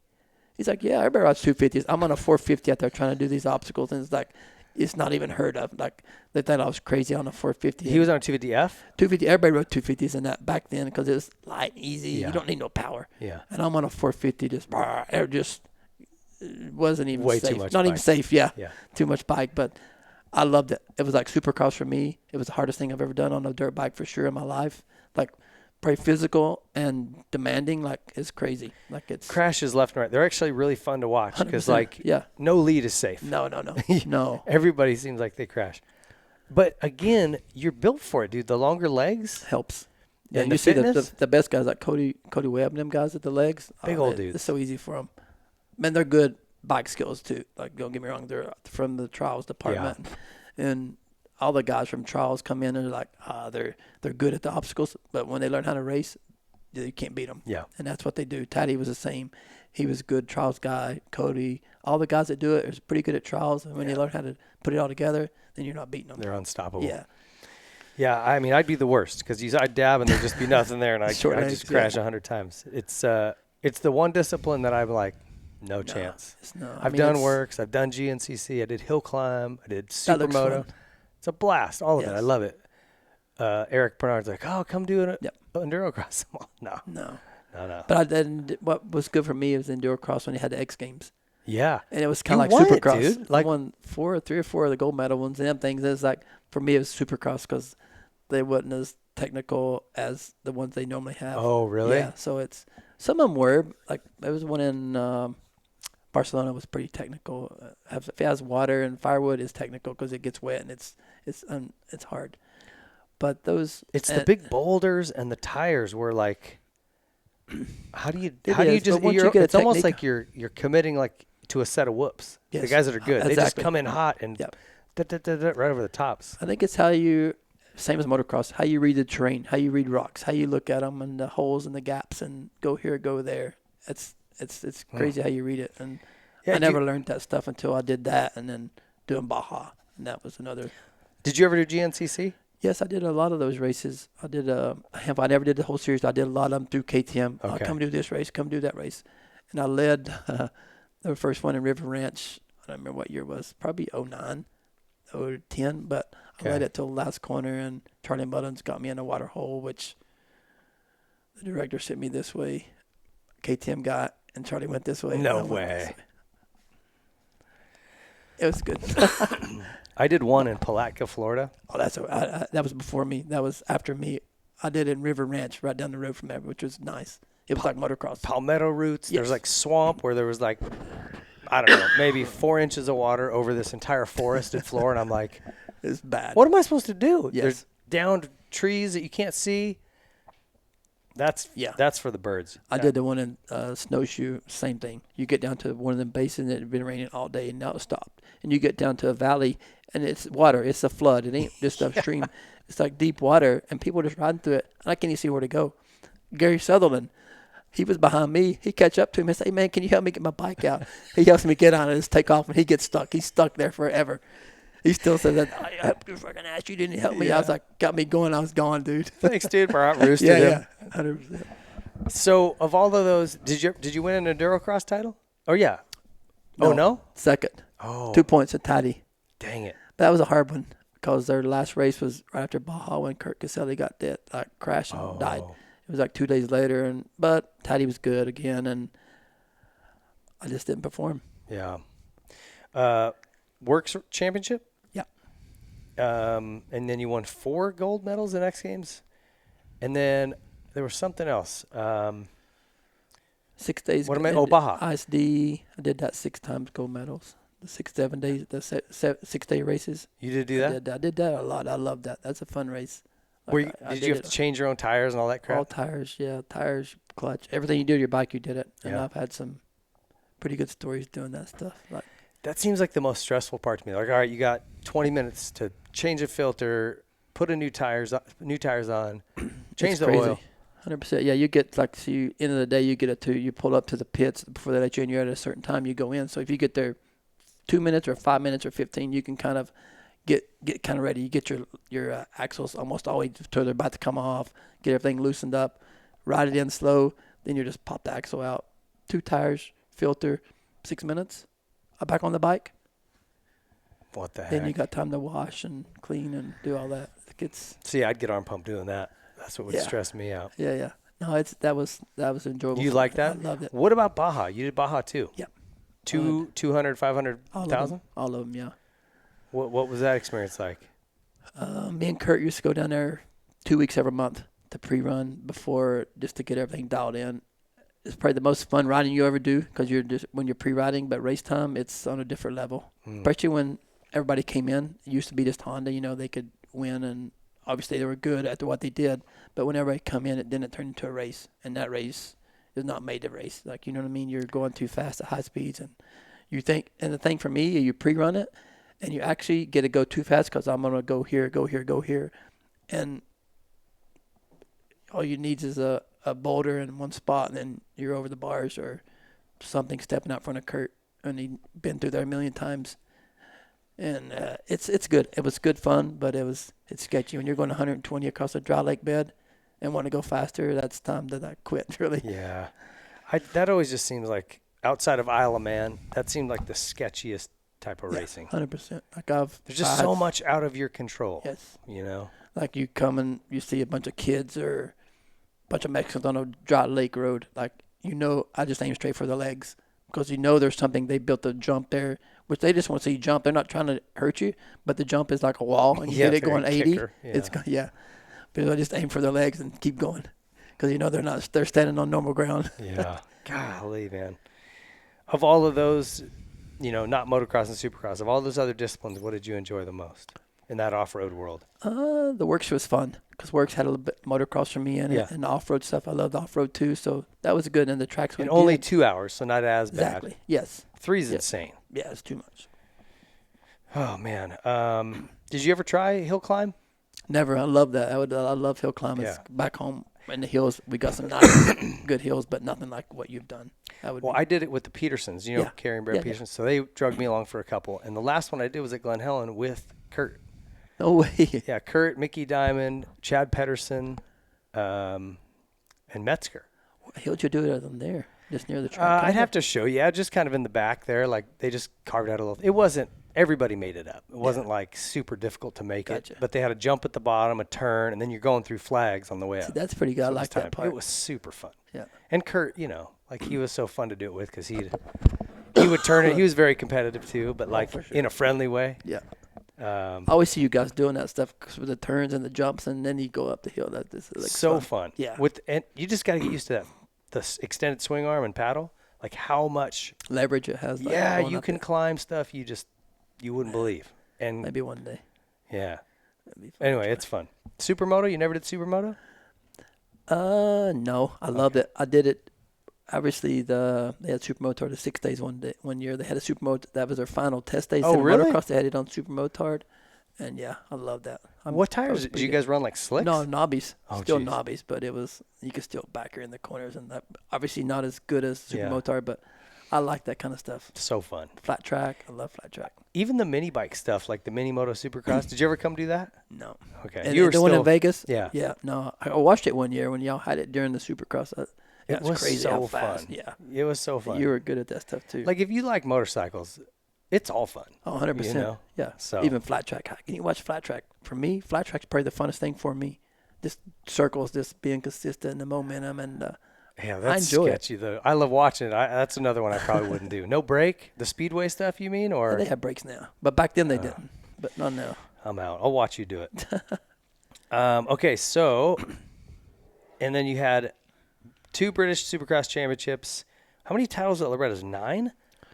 That was kind of tripping me out. 13? I think 12 or 13, I can't yes. even find the paper it was on, but it was like you had I could only find your older days stuff. I don't know where your younger stuff was. I think it was 13, 12 or 13. 1, 2, 3, 4, 5, 6, 7, 8, 9, 10. Plus you won some amateur stuff. I won B and pro.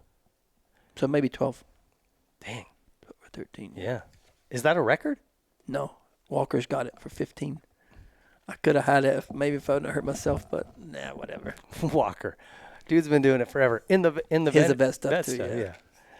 That's crazy. Okay, so talk about what was the point where you shifted from like, okay, I'm not going to do so much. I know you're still doing Lorettas and stuff, but like I'm going to push away from racing professionally to just focusing on. I think you got hired with Husky originally, or was it KTM?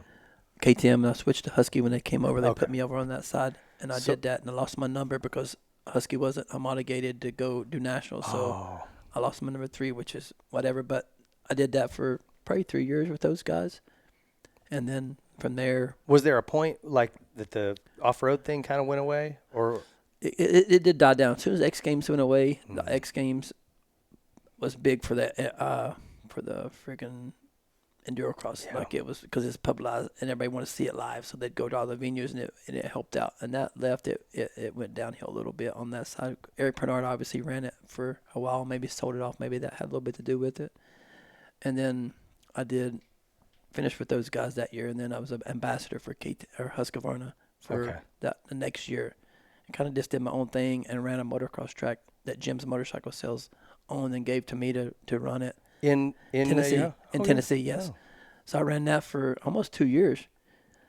and I heard that Rattray was leaving Baker's, so I called Eldon. Obviously, I knew him good from the days I lived with him and trained with him, and told him I was interested in doing that job there, and then I got that job to do that there, and I was there for 4 or 5 years. You moved to Tallahassee, I assume? Moved to Claremont. Claremont. Yes, I moved there and worked for him from 18 till 22, so almost 5 years, and learned a lot. Teaching people is harder than what you think. Even as a racer, you probably know if you either you can do it or you can't. Getting it from the bike to speak to get it to somebody else, it's hard. It's difficult sometimes. Yeah. And I learned how to do that. Learned some of the training sides of it from Eldon and nutrition, and kind of got a call from Triumph, and obviously Jalik went there, and I went with him and Joey to do the new deal there, and here we are today. I'm still with those guys. And yeah. And you liking this program? Yeah. It's good. Yes, it's a good program. So, and they're in where? Georgia. Yes, okay. South of Atlanta. We all live in Sonoya. The track is in Colden. Used to be Moto X. Okay. They leased that from Matt, and did their own thing. Built a big nice race shop there. So are you good with moving around like that and just living kind of wherever? Yeah, I am. I missed a lot of my kids' stuff. My kids are all into basketball, and they're older now in college, senior and freshman, but I missed a lot of their high school stuff and college stuff, which obviously you can watch it on TV, but still not the same as being there with your kids. As again, I love traveling, but, kids and family is number one, and I feel like I failed at that. Yeah, that's the hard part, right? I mean, even with for me with the fire department, I get stuck working 20 days a month. Yeah. It doesn't leave me a lot of time to see my kids. Yeah. So yeah, I get it. It's a struggle. You have to make a living and earn your keep, but to make that balance, sometimes it gets and if you don't keep your name out there, that's kind of why I kept racing so long. Like, you keep your name in it, people know, oh, Mike Brown, yeah, he still races, he's good at Loretta's or whatever. If you're not doing anything, you're usually forgotten in this sport. Oh yeah. You're gone right away. Yeah. I know. So, does it surprise you that Triumph, and not just them, but Ducati and, that all these manufacturers are coming in like this? For sure now, with the economy, the way stuff's going, to bring a new bike in with all that, yes, 100%. It's hard. Yeah, it's hard. And thankful. I mean, they all got money, but it's like they're not going to sell enough bikes in their first year to support coming in strong as what the teams are. Like coming in and getting top riders and the semis, and it's costing them a few million just to get going. I know. And hopefully we can sell enough bikes over the next 30 years to pay for the first year. But they got to know that, right? Same with Ducati. Yeah. They got to know. Like, you're going to have to lay out some cash for probably 3 to 5 years that you're going to lose money just to 100%. get kind of locked in and get to where you could hire a winning guy. Yeah. I mean, a winning guy, too, is not cheap. I mean, like some of our guys are up there. I know. Right now, and it's like, we're not up there. We're not up in the results yet. Are you shocked, like, when you hear what some of these guys are making? Yeah. I mean, because you're comparing it to, back then, yes. 2000s. Yeah, and I thought I made good money for 125s back then. I was on pretty good money, I think, for 125 days, but now it's like okay guy for a 250. It's like triple, double to triple. Yeah. Yeah, it's crazy. Which is great. Good. Yeah, exactly. Yeah. I'm not begrudging them that. They earn it. No, that's for sure. You kind of go, damn. Another 10 more, 15 more years, or could I? Yeah. I should wish I was born later. But, even Jeremy, Lou told me that Jeremy, his first, I want to say like 30 or 40 wins, he was only making 10 grand a win.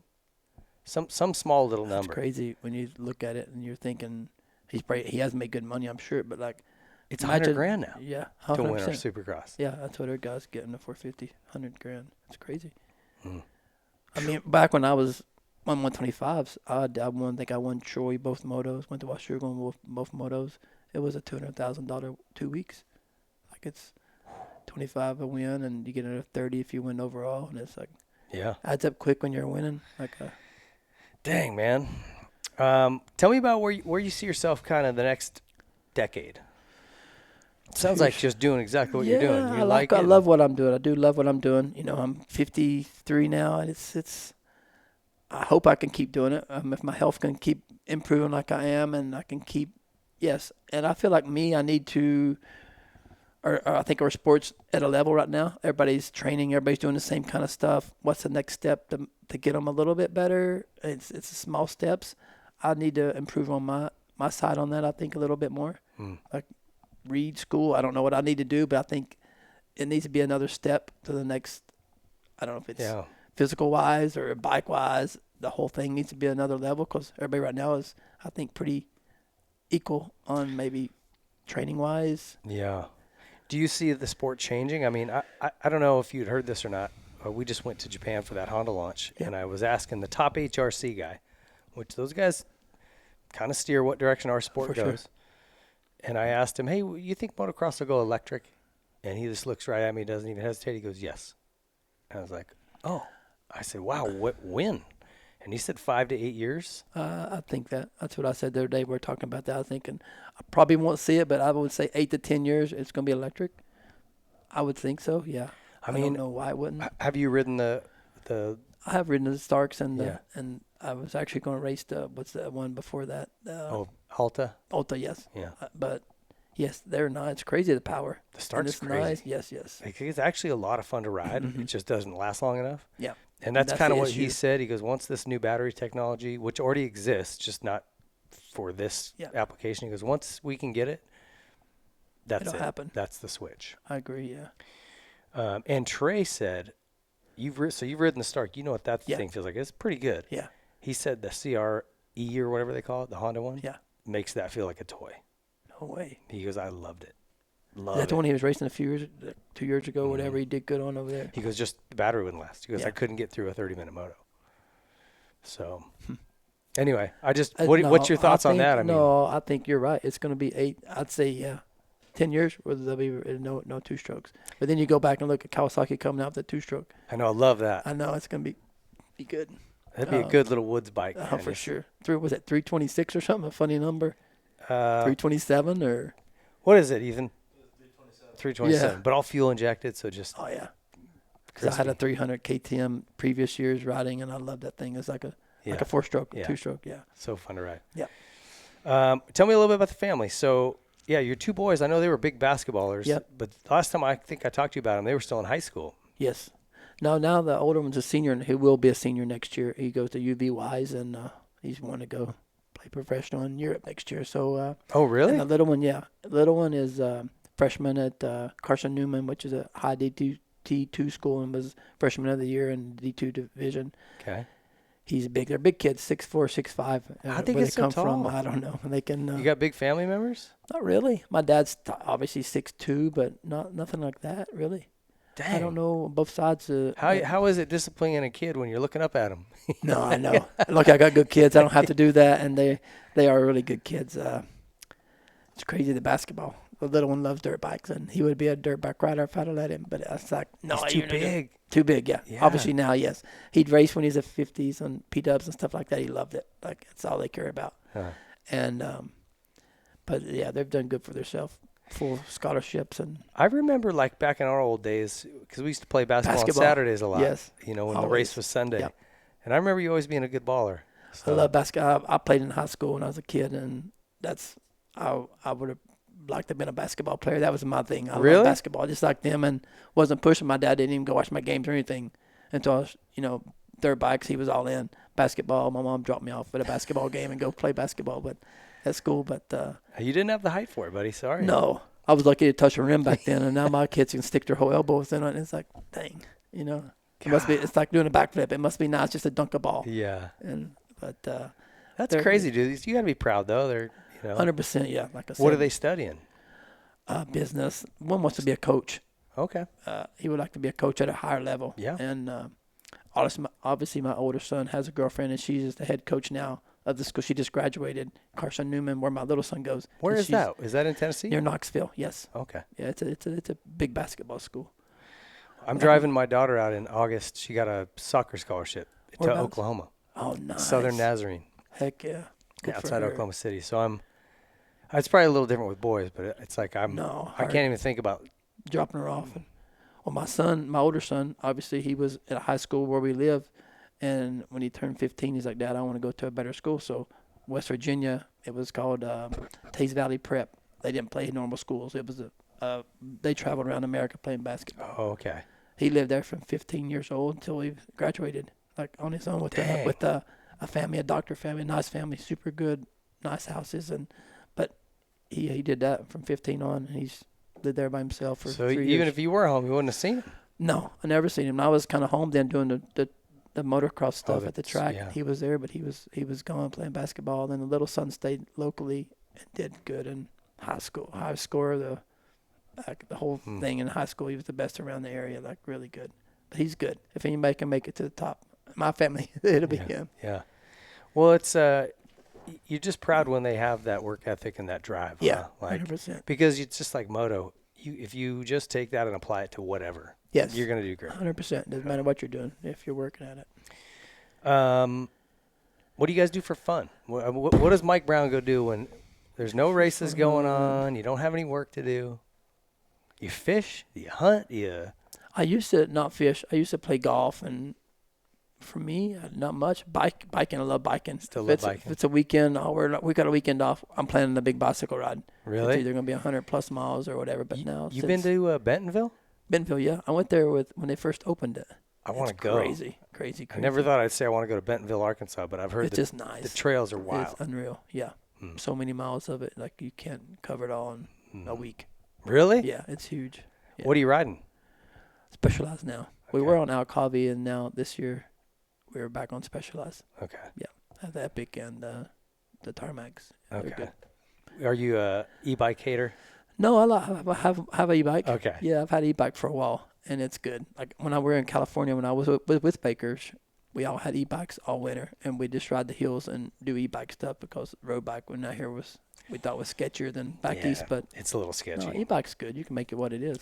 Dude, have you been to Vail lately?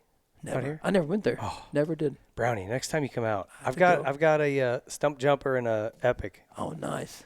I would love Next it. time, let's go. Yeah. It's so fun. I would love it. You would love it. I've always seen it. Is that where they do the races at now? Yeah, wintertime's better. Yeah. Obviously. I mean, California sucks pretty much all Well, summer it's like long. going to Kauai, but right when you drop into the mountains and you see Vail Lake and right there. Yeah. It's kind of hard to see from the road, but go to their website or get on Google Earth and look around. See it. A lot of miles. Do you remember Eric Carter, his old mountain bike racer? Yeah. He runs the place now. Oh, really? So his whole job is just build trails, manage trails, groom them. No way. Every time I go, there's something new. Something new. That's the best. It's awesome. Yeah. It's just Mountain bike's the the best. summer sucks because there's snakes and it's dry and hot, but when you get a couple guys doing it at your speed and you can just go through the trails, it's the best. It's fun. Yeah, super fun. Okay, a couple last things here. Code reminder, guys. Use our code WT26 with all our partners to get a discount. And our rock form wrap-up question, cannot stress enough, if you guys are looking for a cover for your phone, a screen protector, chargers, all of their mounts are magnetic or lock-in. They're great for your bicycle, your motorcycle, street bike, car, whatever. Check out Rockform and use our code. Great company. We're stoked to be working with them. So our last question we ask everybody is how you want to be remembered in the sport. Like everybody says, you're always a legend. I just want to be known as a hard worker, never give up guy. Like that's it. I mean, I feel like that's all I've ever done. And like you said, winning a championship, I could have gave up when he got the good start and went on, but I was like, and deep down in my heart, I knew I was going to win a championship. I can say that now that I won it, but when I got up, I was like, I'm going to the front. Whatever it takes, I'm going to get there. And just don't give up on anything. Like you said, if you work hard at it, you're going to be good at it. Yeah.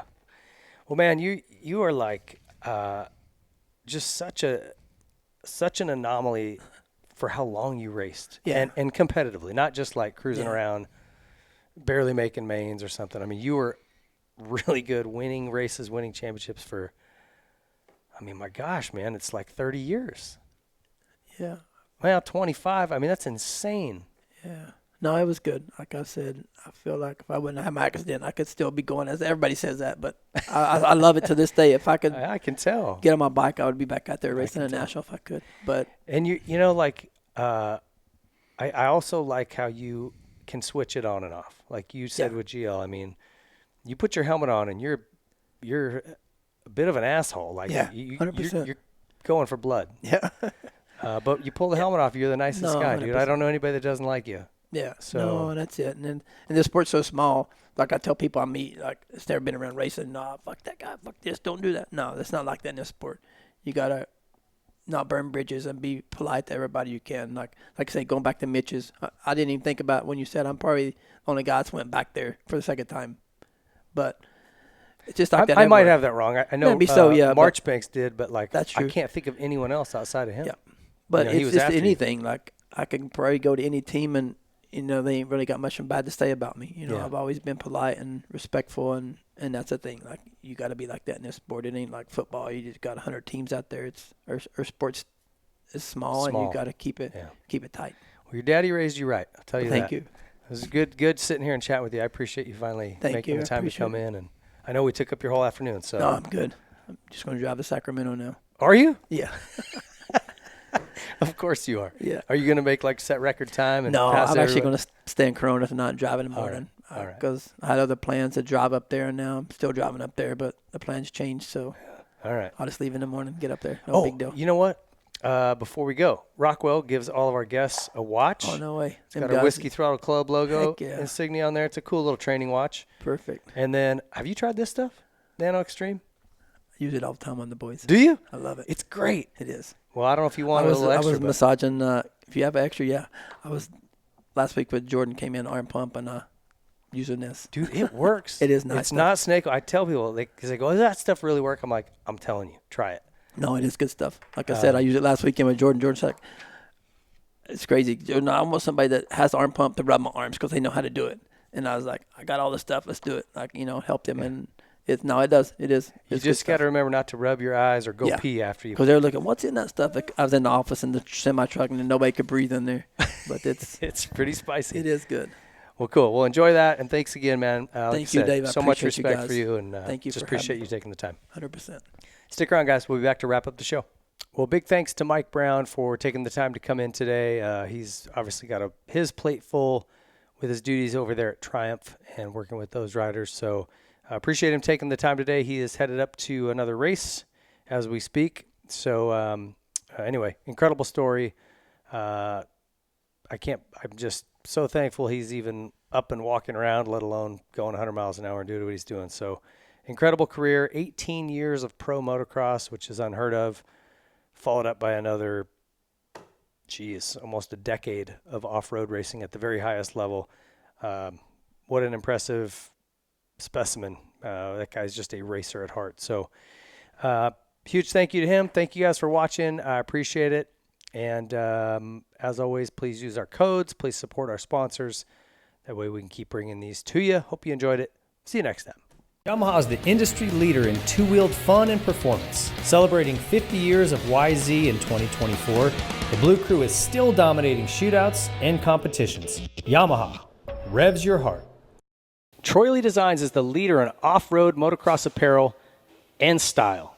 So whether you're looking for a cool new paint job for your helmet, maybe your name and number on your helmet lettered on, you're looking for new gear, you're looking for mountain bike gear, off-road gear. They've got the brand new Scout line and GP and SE models. Troy Lee Designs has it all. They've been leading this industry for decades, and they're going to continue to do it. Check out TroyLeeDesigns.com. The Whiskey Throttle Show is proud to be partnered with Factory Effects. These guys have been around the motocross industry for over 30 years, making really cool graphics, really high-quality materials with really excellent fitment on all the brands. So whether you guys have a motorcycle you want to dial in, or you need a new stand or some tie downs or whatever it is, Factory Effects has got you covered. And they've also got a bunch of officially licensed merchandise. So if you're a Yamaha guy, you can go over there and get some really cool Yamaha stuff. In fact, a lot of what you'll see me wearing here on the Whiskey Throttle Show is Factory Effects merchandise that's branded with Yamaha's logos. So check those guys out. Like I said, just a really cool company, and they've been around forever. These guys have been bleeding and sweating this sport for longer than a lot of people have been alive. So we're stoked to have them be a part of what we're doing, and they're giving us a really great deal for all of you guys, 25% off any order. All you've got to do is use our discount code, which is WT26.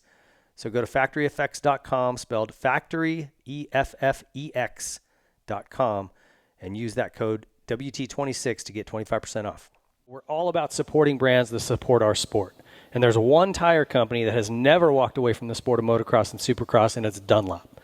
When times got tough and the economy took a crash, Dunlop stepped up and stayed with our sport to support it and the athletes and individuals that love it.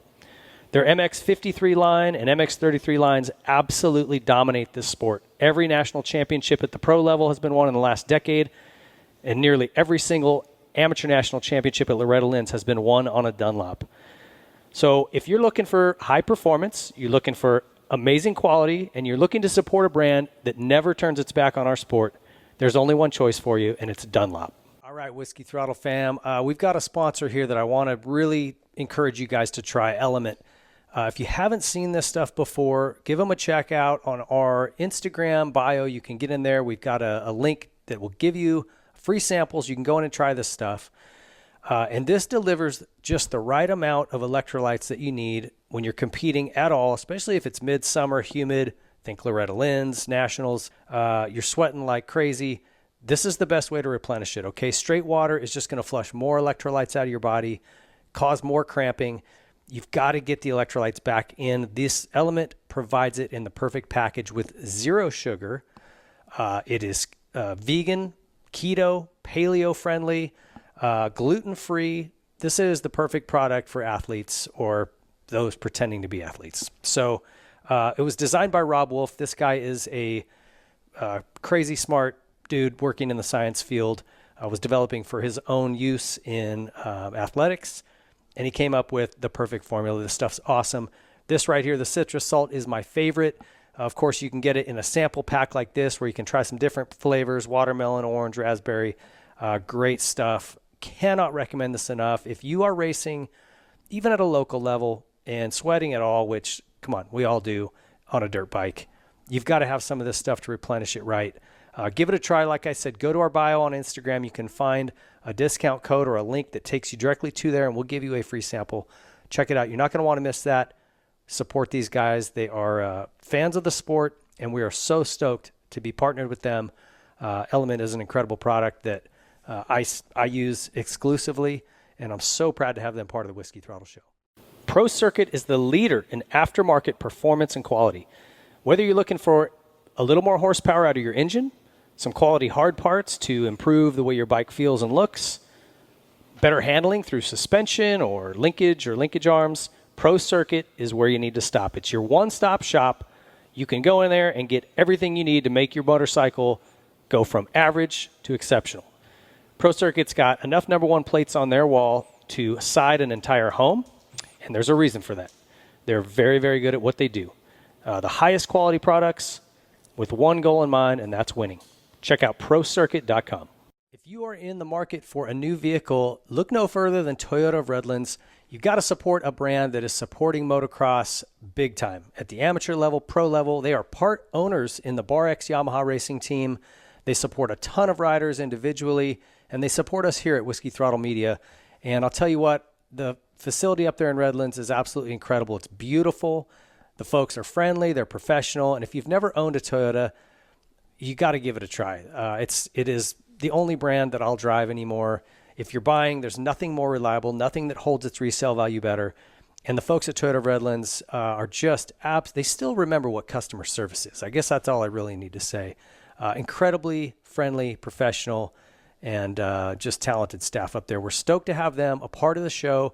If you see the Whiskey Throttle truck around here, the Toyota of Redlands Tundra, give us a wave and a honk. But man, just so stoked to have these guys on board. Like I said, anybody like that that's getting involved and supporting the sport, we just want to push as many people as we can to them because those folks are rare, and especially when they have an incredible product and provide an incredible service. So get up to Toyota of Redlands, California. If you're anywhere in southern United States, southwest United States, it's worth the drive. Get over there, check those guys out. Tell them the Whiskey Throttle Crew sent you.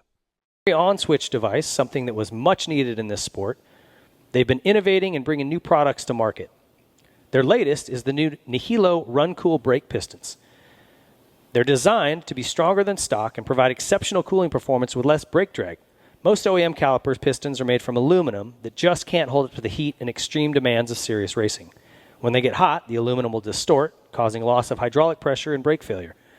Nihilo's Run Cool pistons limit the area that boiling hot hydraulic fluid is able to come in contact with the piston, leaving 2/3 of the piston volume in open air with breather holes to enhance the cooling ability. It's made of a proprietary stainless blend which is better at dissipating heat. You have issues with brake fade or brake failure, check out Nihilo Concepts among their many amazing hard parts and carbon fiber parts and titanium. NihiloConcepts.com. Seat Concepts is the leader in motorcycle saddles. If you're looking for a new cover or a new seat entirely, Seat Concepts is the place to go. They make custom seat foams catered to your height, weight, riding ability, riding type. They also have waterproof covers and foams that will not break down if you ride in a lot of inclement weather. And they pride themselves on being much more comfortable than OEM or any other aftermarket company. If you're looking for a new seat or a new cover, Seat Concepts, there's nothing better. Guys, I want to introduce you to Rockform, and a sponsor of the Whiskey Throttle Show here that has just been blowing my mind with their products. They've got all kinds of, started as phone cases. This is their rugged phone case here that I've got, which is just bulletproof. You could throw this thing out of an airplane, probably pick it up and be just fine. And on the back here, everything is magnetic, so it'll just stick to anything metallic, obviously. But this little locking device you've got in the back, this bolts onto handlebar mounts, car mounts, adhesive mounts, magnetic mounts, and it does not come off. It is locked in. I have no fear that my phone is going to pop off a handlebar on a street bike ride. And then I like the little sport ring they've got. They've got all kinds of devices that pop in here, but this thing acts as a stand. If you want to sit this thing up and watch something on your phone or work on it, just absolutely incredible. And this is magnetic as well. All kinds of amazing products, guys, for your phone. Kind of that's their primary function. They also have the G-Rock speaker. This is basically made for golf, and you just stick it to the frame of your golf cart and get after it. Got great tunes all day long. So a ton of products, but check out our boys at Rockform. These guys are killing it. I'm so stoked to be partnered with this brand. You know, we really pride ourselves on partnering with elite brands, really, really high-level companies, and Rockform is right on cue. Need to replace something on your bike that's worn out? Look at elite brands, really, really high-level companies, and Rockform is right on cue. Need to replace something on your bike that's worn out? Look no further than ProX. These guys aim to make everything OEM quality or better at an affordable price. And they've also got some new products coming. So right now, chains, sprockets, anything inside the engine internally, air filters. If it wears out, ProX makes it, and they make it at a quality level that's OEM or better. And they've got some new things coming that are awesome. A complete engine rebuild kits for the Polaris RZR 800s. Need to replace something on your bike that's worn out? Look no further than ProX. These guys aim to make everything OEM quality or better at an affordable price. And they've also got some new products coming. So right now, chains, sprockets, anything inside the engine internally. If it wears out, ProX makes it, and they make it at a quality level that's OEM or better. All right, so you had a tip over in the garage or at the track and you broke your lever off. What are you going to do? Go to Arc Levers, guys. They're the only people you need to check out in this space. Arc Levers, everything manufactured right here in the United States to craftsman precision. The stuff is awesome. Whether you're looking for an entire clutch perch with maybe a bigger wheel, they make the wheel super easy to find and adjust. Or maybe you just want replacement levers. They do that as well. Anything you're after, they can change the throw, the feel, everything you want. Custom, they can make them feel different, look different colors. These guys are dialed, man. They've got all kinds of cool products. If you haven't been over to Arc Levers and seen what they've got, check them out. These guys are being run by Factory Honda. If they're good enough for Jet Lawrence, I think you and I can probably make them work. The Star Racing Yamaha team, a lot of factory riders running them for good reason. They're the best products in the business. Check out Arc Levers. The Whiskey Throttle Show is presented by Motosport.com. It doesn't matter if you like to pull a throttle cable on a dirt bike, street bike, side by side. Motosport.com is putting riders first with parts, gear, and accessories, including some of our partners like Troy Lee Designs, Dunlop, Pro Circuit, and more. They offer first returns free on apparel so you can buy with confidence. And Motosport.com offers fast, free shipping on all orders over $79. Make your next ride your best ride. Visit Motosport.com. Every good podcast show has got to have an underwear sponsor, right? Well, we went right to the top, Ethica. These guys make the best underwear. If you haven't tried a pair, you don't know what you're missing. Your life hasn't even started yet. So try a pair of Ethicas on. Go to Ethica.com. Use our code WHISKEY20. Get you 20% off. And give all of your nether regions a break, man. It's vacation time for the boys. These things are comfortable. You're riding. Your butt's not going to get all chafed. These things are awesome. And guess what? They don't just make underwear, no. Tees, hats, beanies, sweatshirts, shorts for kids, ladies, toddlers, old people, everybody, you name it. They make them. You know what else they make? Moto gloves. I didn't even know that. I just found it out. So get over to Ethica.com. Check them out. These guys are awesome. Whiskey20. Use our code. Don't cheat me now. Get 20% off and put your buns in the best undies around. Ethica.com. All right, the sun is shining. That means you guys need to find yourself a good pair of sunglasses and look no further than Rockwell. These guys are making some incredible shades right now. They're all designed here in the USA, made in Italy. Very, very high-end craftsmanship on these things. They've got so many different models for men's and women's styles. There's floatable glasses, so if you're out on a lake, on a boat somewhere this summer, go out, find yourself a pair of the floatable ones. They've also got wireframe. They've got wraparound. Anything you're after, any style, Rockwell makes it. We are also working on a motocross goggle that is going to be insane. We are in the development stages of that. I'm helping them with that, as is Justin Hill and a couple other guys. So stay tuned for that. That's coming. They also make all kinds of casual wear. Rockwell is getting it done in all kinds of markets. But the sunglasses, whoo, these things are next level. Check them out, rockwell.com. The inspiration for Element, interestingly, was from working with my coaches. I sat down with those guys. I'm like, hey, here's what I'm doing. What should I do? And they looked at everything and they were like, you need more electrolytes, specifically sodium. And like most people do when they have a coach, I ignored what their advice was. And kind of like, well, I salt my food, I'm probably good. And it took me at least a year to finally listen to these guys and do what they asked me to do. And it was just a switch flip. It was just so obvious that this was the critical missing piece to the story. And it's ironic that this salt piece was like the linchpin, the keystone to making all the rest of that work. You guys know how particular I am about who we partner with on this show. And when the Nano Extreme folks came to me wanting to join the program, I definitely had to give it some time to try it. And I've been dealing with a lot of knee pain and obviously just the bumps and bruises that come along with being an old motocross guy. And this stuff legit works. And in fact, so well, I had to kind of dig in and find out why. And in talking with one of their formulators, there is a component called capsaicin. It's actually the component that's found in chili peppers that makes them spicy, makes them so hot. And that actually blocks the nerve signals that send pain signals through them, along with DMSO and arnica and some other things that are just naturally anti-inflammatory. There's a bunch of essential oils and camphor and menthol, which make it kind of feel cool or hot or however your sensation reads it. But at the end of the day, regular use of this works. Like, it legit works. And so I cannot recommend this stuff enough. If you guys have arthritis like I do, or if you've just, working out hard and you've got a lot of muscle soreness, this will help. Maybe you're sitting in a chair all day and you've got pain in between your shoulder blades. Doesn't matter. Joint pain, this stuff will help you, I promise. Use it regularly. Follow the instructions. You don't want to get this stuff around your eyes or in sensitive areas because it will definitely burn a bit, but definitely works. Really stoked on this product and proud to be partnered with Nano Extreme. Check them out. And use our code WT26 to get yourself a discount when ordering.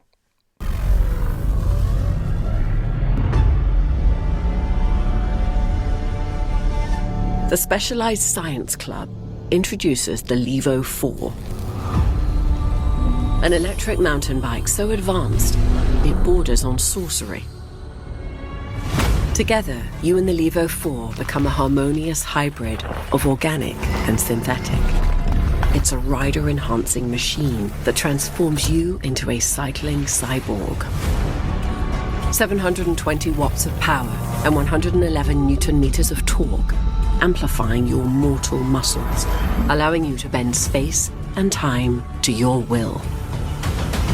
All channeled through futuristic suspension, with honed geometry, granting super control while traversing extreme terrain at hyper speed. With supernatural power delivery, you'll have super traction to conquer climbs where others spin out. And you'll tire, if at all, before the bike does.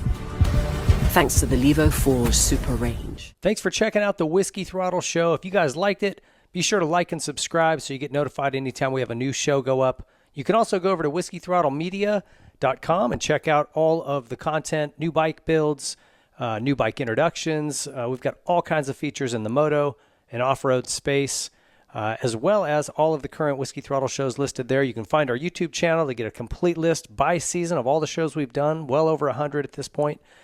And also follow us on Instagram, follow us on TikTok, like, subscribe, comment, all that junk. We'll see you guys.